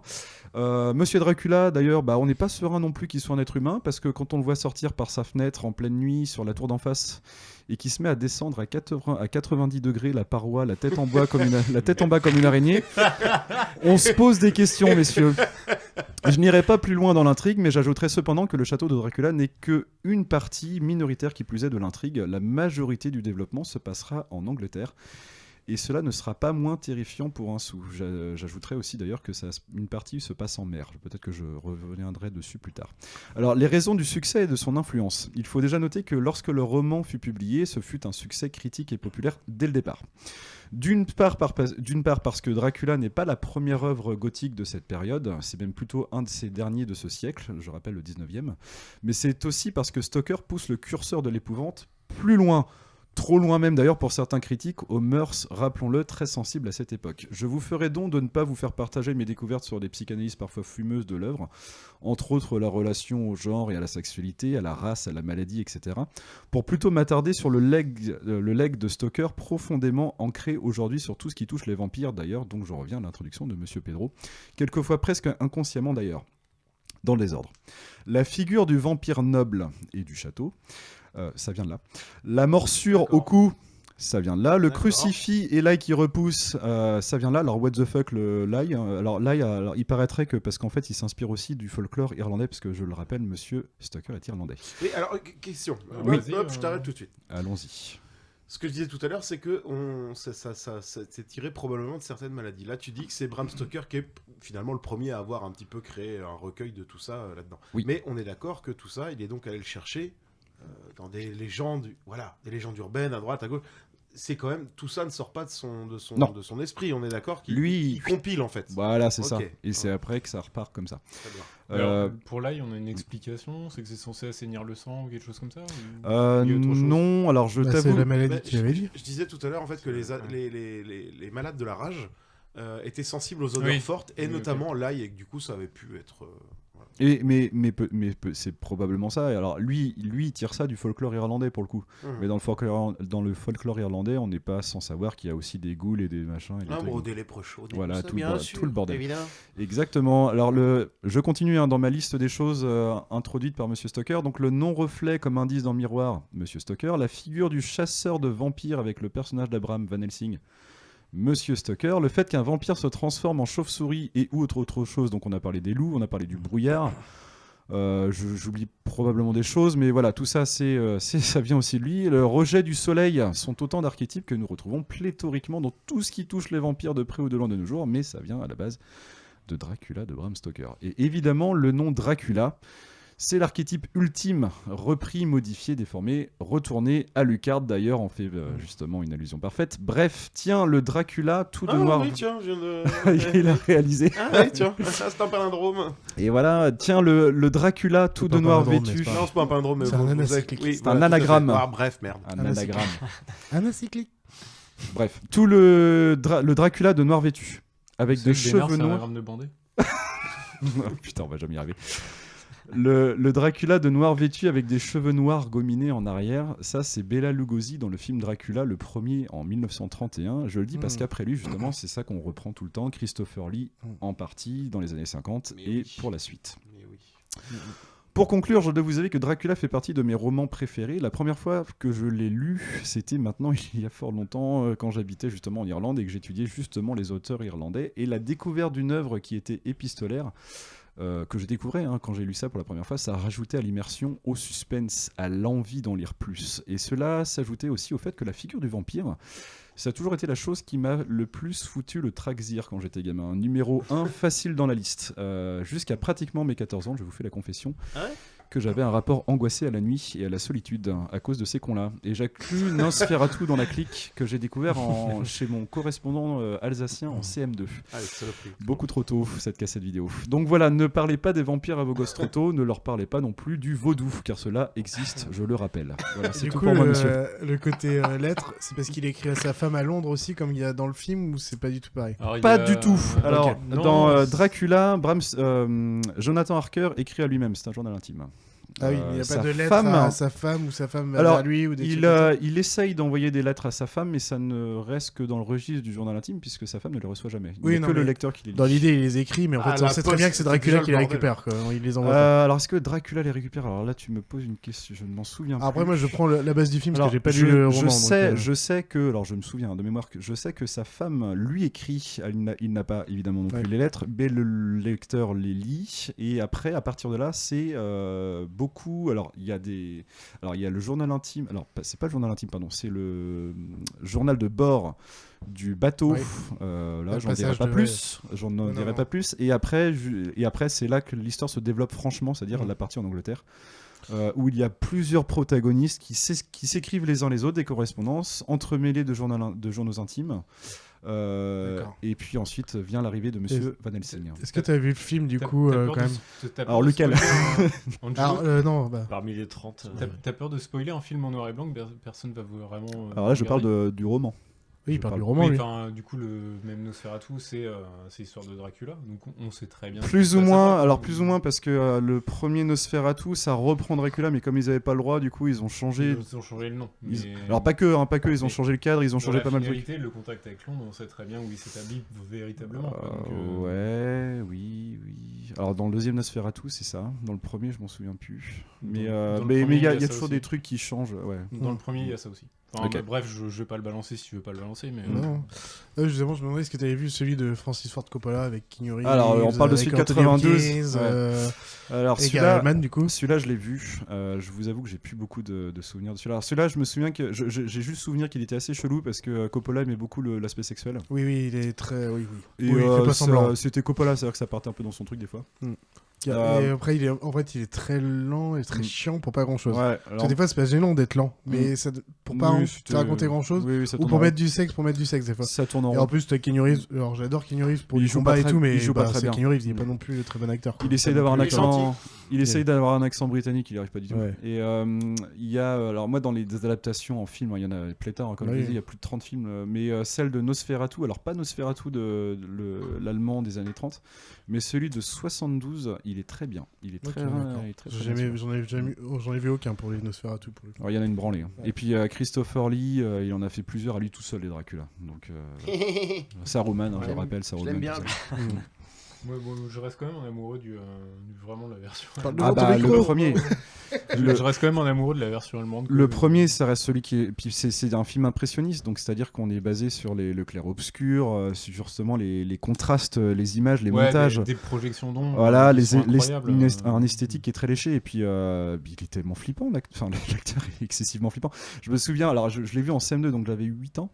Je me souviens encore très précisément de la scène où Monsieur Harker découvre que Dracula n'est pas un type humain, et du coup, il ouvre sa porte de chambre, parce qu'à ce moment-là, il est pas encore condamné dans sa chambre. Il ouvre sa chambre. Ça donne dans un énorme corridor gothique, un château. Voilà, vous avez des colonnades à l'infini, un peu comme dans les mines de la Moria. Voilà, merci, dans les mines de la Moria. Et en fait, vous avez Nosferatu qui comment dire, s'approche vers lui comme ça à la verticale, mais sans marcher. Il glisse, il glisse littéralement. La représentation de la cape qui glisse. Voilà, et sa silhouette s'approche comme ça, se définit des ténèbres et arrive avec sa tronche ultra flippante.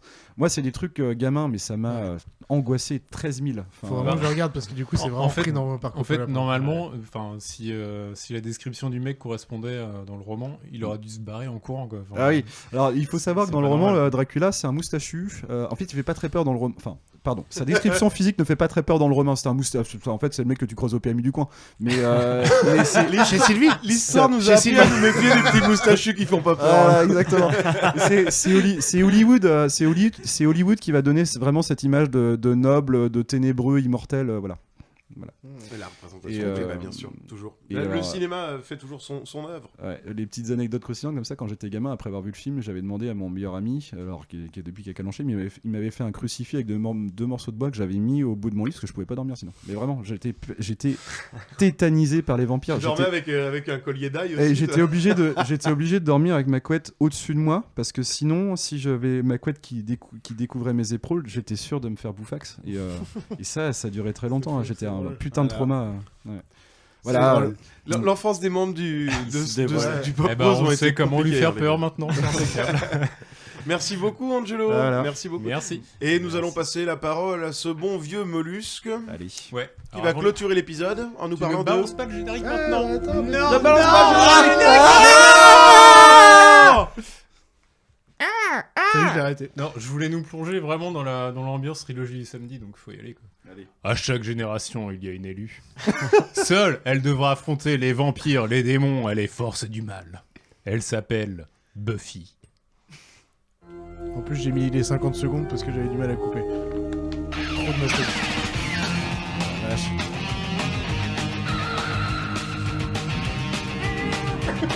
Avec le punk à roulette californien là.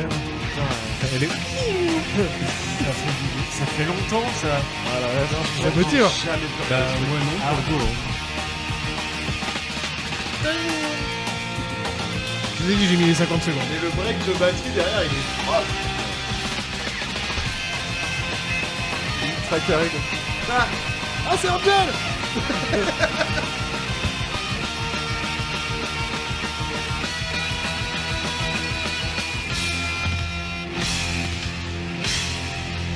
Donc Denver, le dernier dinosaure. Exactement. T'as tout compris, toi. Tu peux sortir. Non, donc je vais vous parler de Buffy contre les vampires, une série qui a été créée par Joss Whedon en 97. 144 épisodes étalés sur 7 saisons quand même, hein, c'est pas rien. 7 saisons quand même. Et oui, et ça a duré jusqu'en 2001. Est-ce que je vous donne les acteurs? On se fait chier avec ça? Les principaux. Allez, donc Sarah Michelle Gellar dans le rôle de Buffy, Alison Hannigan dans le rôle de Willow, Nicholas Brandon dans le rôle de Alex, Charisma Carpenter dans le rôle de Cordelia, Anthony Stewart Head dans le rôle de Giles et David Boreanaz dans le rôle d'Angel. Alors il y a encore d'autres personnages, mais on va pas s'attarder. Ouais. Au-delà. Donc, je vais vous faire un petit synopsis de la série. Donc, la série prend place à Sunnydale, une bourgade californienne. Il nous raconte l'histoire de Buffy, une lycéenne désignée comme la tueuse, c'est-à-dire l'unique personne élue par on ne sait quelle entité pour venir à bout des vampires et diverses autres forces maléfiques. Pour l'aider dans sa tâche, elle est assistée du Scooby Gang, donc c'est comme ça qu'il s'appelle eux-mêmes. Non, mais c'est comme ça qu'il s'appelle eux-mêmes dans la série. Hein. Ouais. Donc c'est-à-dire une bande de clichés ambulants. Ouais. Willow, la bonne élève réservée et accessoirement love interest d'Alex. Alex, l'obsédé sexuel, comic relief de la série, et accessoirement love interest de Cordelia. Giles, fin connaisseur des choses mystiques, mentor de Buffy, son observateur dans le registre de la série, et un peu son père de substitution, et accessoirement love interest de la prof de techno du lycée. Les triangles amoureux là-dedans. Angel, le vampire au cœur brisé, au regard de Piticchio, et accessoirement love interest de Buffy. Oz, le guitariste cool aux ongles vernis en noir, loup-garou les nuits de pleine lune et accessoirement love interest de Willow. C'est le bordel, putain. Cordelia, lycéenne égocentrique et superficielle et accessoirement love interest de tout le reste du lycée. Clairement. Voilà, donc après cette entrée en matière qui donne pas forcément envie, je vais quand même vous expliquer, essayer de vous donner envie et vous expliquer pourquoi Buffy ça déchire.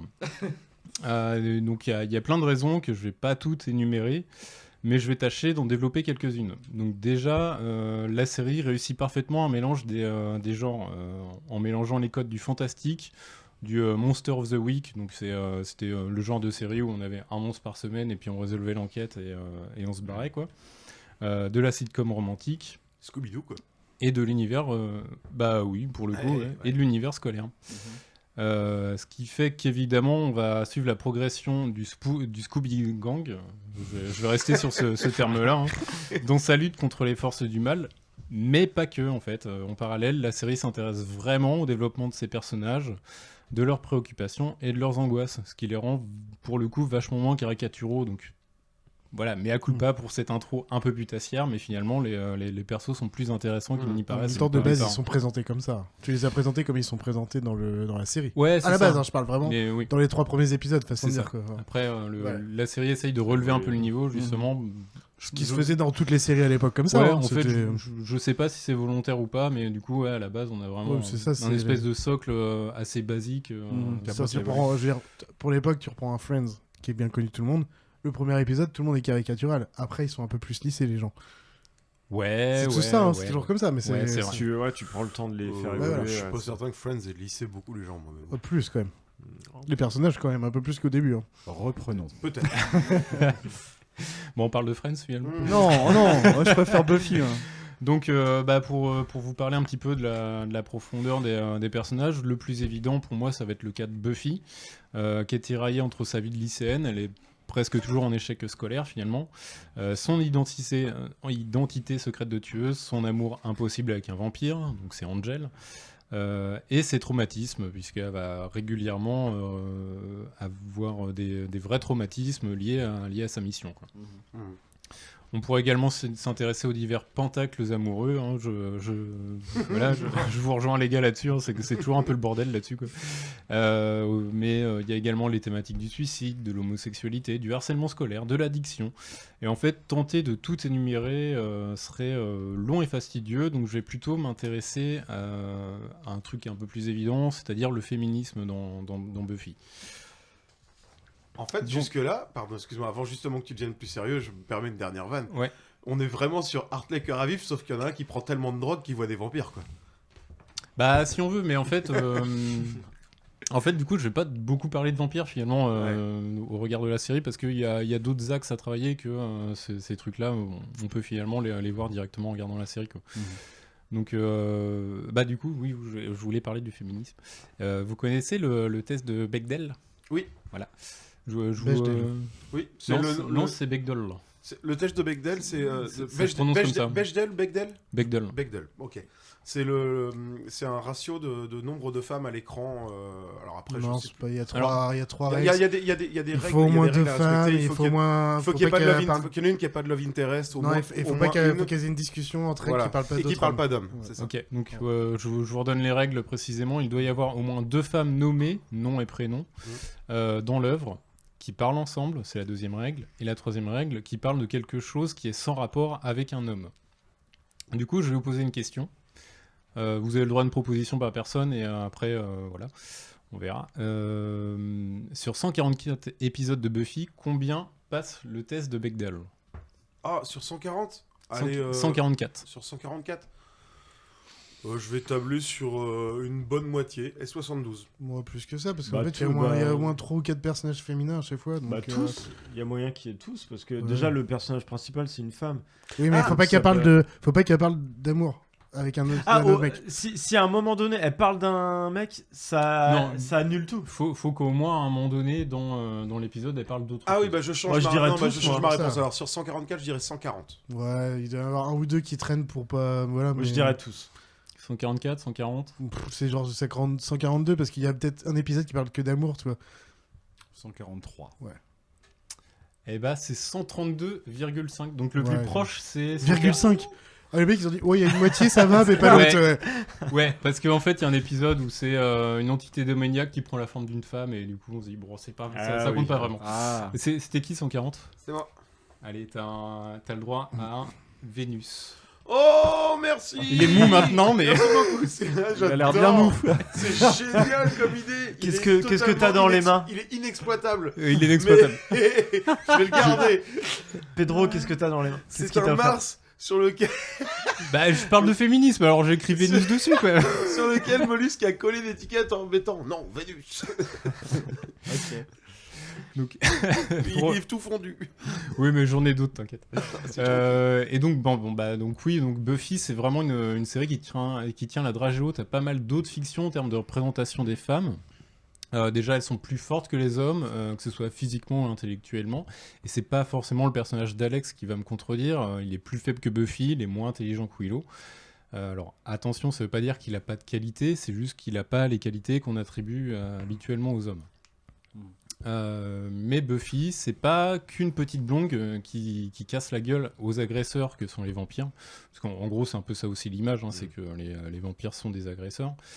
Et à la question, suffit-il de rendre une héroïne badass en lui faisant faire du taekwondo pour être féministe? Je vais répondre, oui, ça peut en fait. Quoi. Mais en fait, la série va offrir d'autres pistes de réflexion sur cette question-là. À commencer par la relation que vont entretenir Willow et Buffy.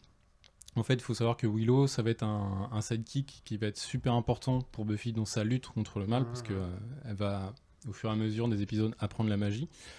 Mais c'est pas le support le plus important pour elle. Ils sont pas fait chier avec les noms quand même. Pardon. Oui, après c'est pas important, mais du coup, en fait, c'est pas son support le plus important, son support magique, on va dire quoi. Ce qui est le plus important, c'est son support émotionnel, leur rapport émotionnel l'une à l'autre. Elles vont vraiment pouvoir développer leurs angoisses, leurs peurs. Buffy, elle a clairement peur de la mort. Willow, elle a peur du rejet en permanence parce qu'elles se sont un peu exclues de la vie lycéenne, quoi. Et ce qui fait qu'elles comptent vraiment l'une sur l'autre pour surmonter leur quotidien. Et ça, c'est vraiment un truc qu'on n'avait pas trop vu ailleurs avant, quoi. Enfin, c'est vraiment un truc où on va essayer de mélanger une meuf super badass et lui apporter ce registre-là où elle assume aussi d'avoir des émotions, quoi. Elle n'est pas juste un espèce de tas de muscles. Et c'est d'autant plus vrai quand Buffy va avouer sa faiblesse et rejette elle-même son rôle de tueuse. Ce qui déjà marque une grosse différence avec les autres super-héroïnes, quoi. C'est qu'elle est pas là en assumant son rôle, c'est qu'elle fait j'ai pas envie d'être là, j'ai pas envie d'être cette putain de tueuse et j'aimerais bien vivre ma vie à moi, mais j'ai été élue par cette espèce d'entité dont j'ignore tout, et ce qui fait qu'elle est tout le temps en questionnement permanent sur sa propre vie. On pourra encore parler des parents de Buffy, du proviseur Snyder qui est un espèce de miso absolu, quoi. De face, des méchants misogynes, il y en a encore pas mal aussi, quoi. Il y en a même un qu'elle va castrer en fait, de façon plus ou moins imagée, en fait elle va le trancher en deux en partant de l'entrejambe. Ah oui, d'accord. Okay. Et etc. Donc cette série va développer tout un arsenal, on va dire je sais pas comment l'exprimer, mais d'éléments scénaristiques pour t'expliquer qu'en fait la force de cette femme-là, c'est pas uniquement le fait de savoir faire du kung-fu, quoi. Voilà. Et puis du coup Là, je vais grave spoiler en fait, quoi. Et du coup, mais en fait, si vous n'avez pas vu la série après autant d'années, elle est finie depuis 2003, quoi.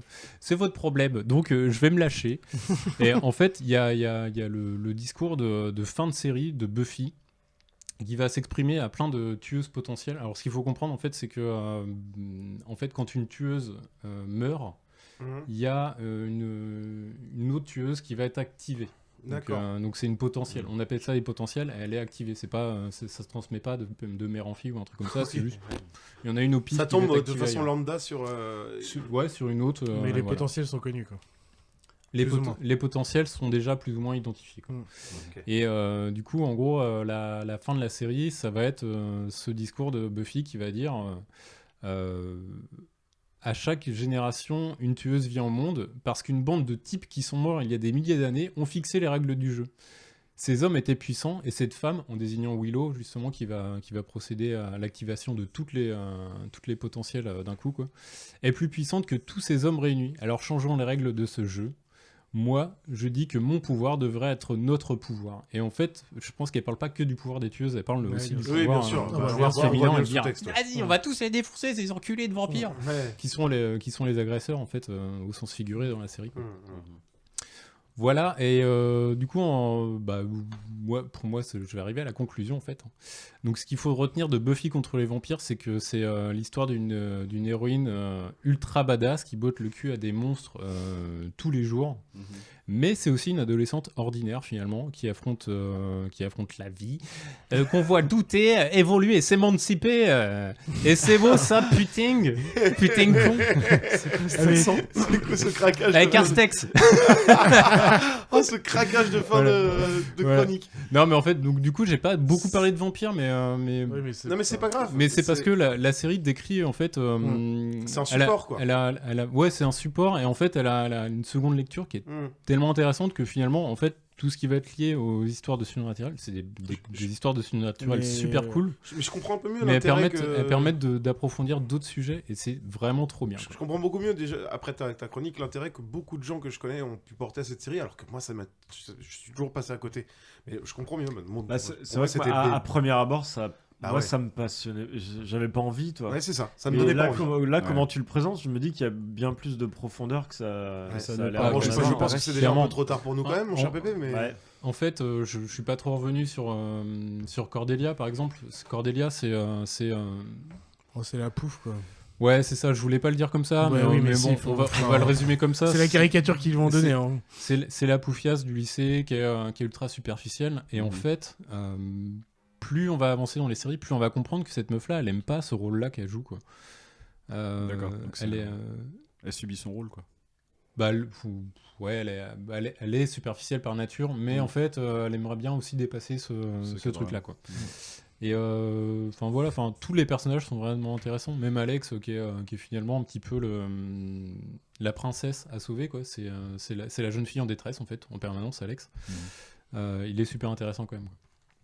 Voilà, donc je vais conclure sur quelques petites anecdotes. Il faut savoir que Bichette la Terreur, que Buffy contre la vampire, c'est un film avant tout, qui s'appelait Bichette la Terreur.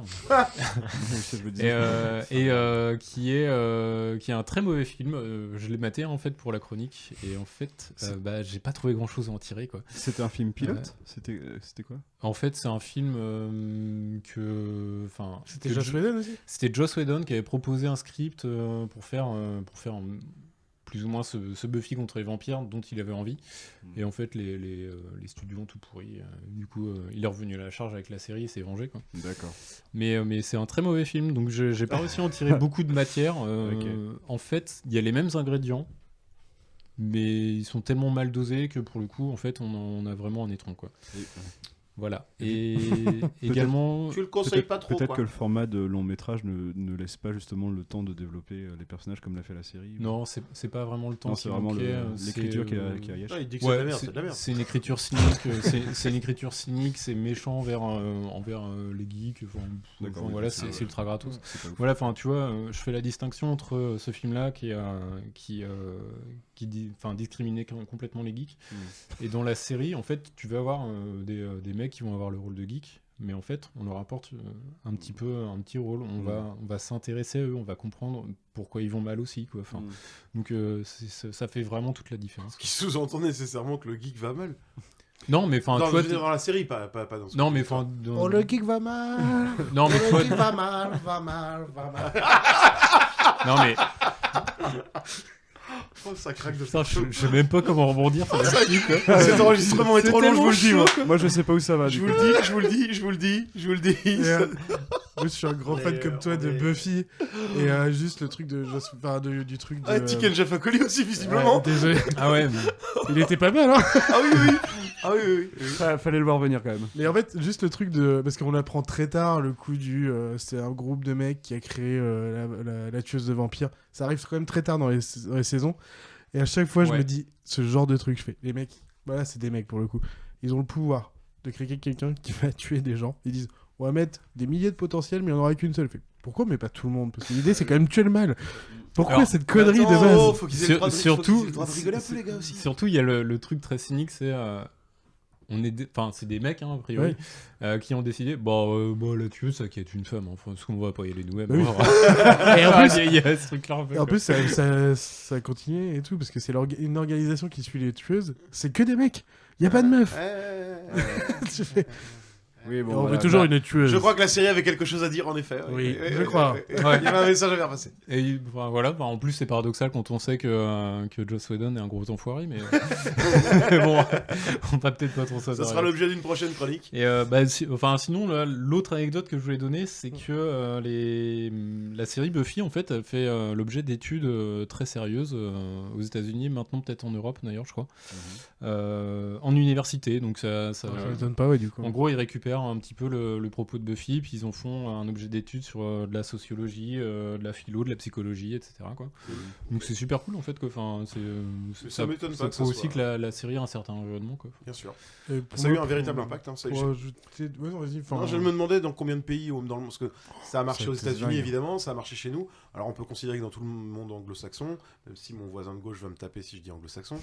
En Europe occidentale, c'est à peu près sûr. Après, je connais pas pour le reste. Et j'imagine que ça a dû s'exporter partout dans le monde, ce truc. C'est planétaire. De quoi, les studies ou Non, Buffy. Après, je sais qu'au Japon, Sarah Michelle Gellar est bien aimée. C'est peut-être grâce à Buffy aussi. Ouais. J'imagine. C'est possible. Oui, je verrais bien que ça vienne. Ouais, c'est possible. En fait, je sais pas trop ce qu'elle avait fait par. Elle a fait The Grudge au Japon. Oui, c'est vrai. C'est pour ça que je vous dis. Oui. Ah ouais, non, pardon, j'ai dit confession intime, c'est pas du tout ça, c'était intime. Putain, je me souviens de l'affiche. Vas-y, non. Au foyer des jeunes, l'affiche avec son. Sex Intention en France, du coup. Comme ça, la Sex Intention, merci. Ouais, c'est ça. Bien. Et du coup, en fait, ce que je veux dire, c'est aussi qu'il y a des. Parce que en vrai, faut pas se leurrer, c'est les anciennes séries, donc c'est un épisode qui va parler juste d'une histoire, la plupart du temps. Mais t'as des épisodes qu'on appelle poursuivre l'histoire principale. T'as vrais arcs narratifs en fait. Et par contre, t'as vraiment des épisodes qui nous ont tous marqués. À chaque fois qu'on doit parler de Buffy, on choisit le meilleur épisode. On parle souvent du double épisode avec les mecs du silence. Là, je sais plus comment ils s'appellent. Oui, bah ça c'est un que j'avais noté. Je sais que il y a quelques épisodes qui ressortent vraiment de tous les gens qui kiffent Buffy. Tu fais. Il s'appelle Un silence de mort. Et ouais, justement, en fait, ce qui est cool dans la série, c'est qu'elle a réussi à se renouveler un petit peu via ces épisodes spéciaux là. Pas que du vampire en face, justement, ça aide aussi à se renouveler. D'accord. Mais ouais, du coup là, Un silence de mort dont parlait Charlie, en fait. C'est un épisode, c'est deux épisodes. C'est un double épisode. En fait, dans lequel les personnages sont privés de leur voix. Il y a des démons qui arrivent, en fait, ces démons-là craignent le bruit. Donc leur moyen de se protéger, c'est de couper la voix à tout le monde, quoi. Comme dans le film, c'est un bruit. En fait, pendant la moitié de l'épisode, je crois, ou peut-être les 3/4, en fait, personne ne peut parler. Et c'est juste trop bien, en fait. C'est un épisode silencieux. Je crois que c'est l'un des plus horrifiques pour le coup. Mais c'est marrant parce qu'il y a pas mal de séries, alors c'est probablement après, qui ont reproduit ce schéma, notamment dans une des dernières saisons de BoJack Horseman. On a un épisode entièrement qui se passe sous l'eau où on a juste des bruits d'eau. En fait. Très intéressant. Je pense que Buffy, je sais pas s'ils l'ont inventé, mais je pense qu'ils ont commencé à le populariser aussi. Non, effectivement, je saurais pas dire si c'est le premier. Même le concept du vraiment grand méchant qu'on suit au travers d'un arc narratif, je suis pas sûr que ça existait avant. Peut-être dans Doctor Who à la rigueur. Peut-être quand même. Buffy, c'est pas si récent, c'est pas si vieux non plus. Tu disais de 14 à 2001 97. Bon, Aussi, je pense que si avant ça, tu as dû avoir. J'ai pas l'exemple, mais obligatoirement, il doit y en avoir. On cherchera, on fouillera, Ouais, et on vous tiendra au courant, cher auditeur du Pop Cruise. Le Pop Cruise qui arrive bientôt à sa fin, mais avant de nous dire au revoir, peut-être allons-nous conclure sur le thème des vampires. On a beaucoup échangé, on a expliqué ce qu'était un vampire, on a vu que le vampire était très représenté dans la pop culture, que ce soit dans les jeux vidéo, dans les séries, dans les films, dans les livres. Oui, on n'a pas eu le temps de... Oui, aussi. On n'a pas eu le temps de... Enfin, Pépé a parlé de Legacy of Kain, on n'a pas eu le temps de parler de cette énorme pierre angulaire du jeu vidéo qui est Castlevania. Et non, mais tu sais, on ne peut pas être... Voilà, on peut pas être partout. exhaustif. On peut pas être partout. Voilà, tout à fait. C'est impossible, à chaque fois on le répète. Et l'important c'est que... On n'a pas parlé de cette bouse angulaire qui s'appelle Twilight, et pourtant qui a marqué beaucoup de générations. Non, mais voilà, c'est important. Mais l'important c'est qu'on ait choisi des choses qui nous marquent, nous, qui est marqué la pop culture, à nos yeux en tout cas, c'est ça qui compte. Est-ce que du coup vous vouliez rappeler d'autres références avant qu'on parte? Est-ce que vous pensez qu'on a oublié des choses, ou est-ce que vous voulez conclure sur le thème des vampires? Pépé, et toi, le vampire, parce que Angelo nous a dit tout à l'heure que ça lui faisait très peur. Toi, petit, le vampire? Moi, ça m'a jamais fasciné les vampires. Voilà. J'ai on a un peu le jamais même, été trop attiré par même ça. Ouais, non. Alors moi, tout ce qui est vampires, zombies, tout ça. Moi, les zombies, ça m'a toujours fasciné. Ah oui. Mais les vampires, mais pas tant. Ouais, non, pas trop. Ok. Mollusque, toi, les vampires, ça faisait partie des trucs de terreur nocturne? Pas terreur nocturne, mais c'est un truc qui m'a... Enfin, justement, grâce ou à cause, j'en sais rien, mais Buffy contre les vampires, en fait, ça a fait que ma grande sœur s'est elle-même fascinée pour ce folklore-là. Et du coup, moi aussi, quoi. Sinon, un truc que je pourrais recommander, c'est True Blood, quoi. Enfin, en gros, c'est une super série parce qu'en gros, ça s'intéresse aux impacts politiques que pourra avoir la révélation de l'existence des vampires. Et c'est super cool. Ah, c'est marrant ça. Oui, c'est un prisme intéressant. Okay. Tu viens de me vendre le truc en une phrase, dis donc. Ouais, c'est ça. Non, mais c'est ça. Comment on rend légal la vente de poches de sang. Le True Blood, en fait, c'est le nom de la boisson qu'ils peuvent vendre en fait dans les bars. Il y avait ça. Il y avait aussi cette trilogie de films qui reprenait vachement les codes visuels de Matrix dans les années 2000, si vous vous souvenez, avec les grands impairs en latex. D'une vampire. D'une vampire. Non, comment ça s'appelait Underworld. Putain, c'était pas bon ça. C'était pas bon ça. C'était nul. Mais c'était un peu la même chose. C'était des. On était vraiment dans la ligne. On essayait Blade que Underworld. Non, on essayait d'inclure dans la société. On essayait d'inclure dans la société civile les vampires. Il y avait tout un système autour de la vente du sang. Mais c'est pas une guerre entre vampires et loups-garous. Il y avait aussi ce bordel. C'était un peu le bordel. On est tous d'accord pour dire que c'était pas spécialement. Non, c'est pas bon. Et toi, Charlie, mais t'avais c'était peur, la même petit époque. Ah non, mais j'ai toujours été fasciné, intrigué, impressionné, tout ce que tu veux. Ah ouais. Limite, on m'aurait dit tu peux devenir un vampire, je pense que j'aurais dit oui, tu vois. Vas-y, mords-moi. Vas-y. Bon. Pour conclure, moi je vous dirais que un peu comme Pépé, j'en avais quand même pas grand-chose à foutre. Non, moi je sais pas, en fait ça me faisait ni peur ni rien, je trouvais le folklore super cool en fait. Le côté un peu la Roumanie, tout ça. Mais non, la Transylvanie, j'ai découvert plus tard que oui, on parlait de la Roumanie. Je trouvais ça très cool, mais j'ai jamais approfondi le sujet parce que ça me fascinait pas, ça me faisait pas peur. Et là, c'est en bossant sur le sujet pour l'épisode de ce soir que j'ai trouvé ça très intéressant de me rendre compte que, comme pour beaucoup de choses dont on a pu parler, dont on parlera encore, c'est les petites histoires, c'est-à-dire les légendes un peu de droite et de gauche qui toutes mises bout à bout par un écrivain qui a le talent d'écrire quelque chose d'intéressant. Là, en l'occurrence, pas mal Bram Stoker quand même. Et on développe tout un truc qui dans la pop culture de nos jours. Yep. M'aidez pas, bande de cons. Merci. Pas phrase, moi, j'y peux rien. Voilà, qui dans la pop culture de nos jours fait encore recette. C'est ce que je voulais dire. Mais ça, oui, hein. Si vous aviez des recommandations, je vous invite à vous les carrer au cul pendant 30 minutes. On les fera à la fin du prochain épisode parce que là, je crois qu'on a vaguement dépassé les 2 heures. Oh putain. C'est vrai à ce point-là. On est bon là. Ouais, on est à 2 heures. On est à 2 heures. Ok, d'accord. Et donc gardez-les bien au chaud, on vous recommande des choses dans 15 jours, messieurs, dames, puisque je reviendrai pour une petite pastille. Allez, on faisons ça. Ciao, ciao, ciao. Très bientôt. Ciao. Salut. N'oubliez pas de sucer du sang. Sucer du sang. Travail terminé. Houston, on a un problème. J'adore respirer l'odeur du napalm le matin. Pour savoir s'il va y avoir du vent, il faut mettre son doigt dans le cul du coq.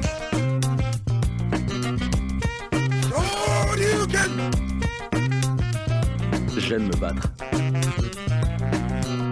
Joli coup, mon cher Michel Bouchard. J'ai vu un homme s'enfuir. Il était comment? Il était de dos. On fait une descente au village et on arrête tous les types qui étaient de dos hier. Hasta la vista, baby.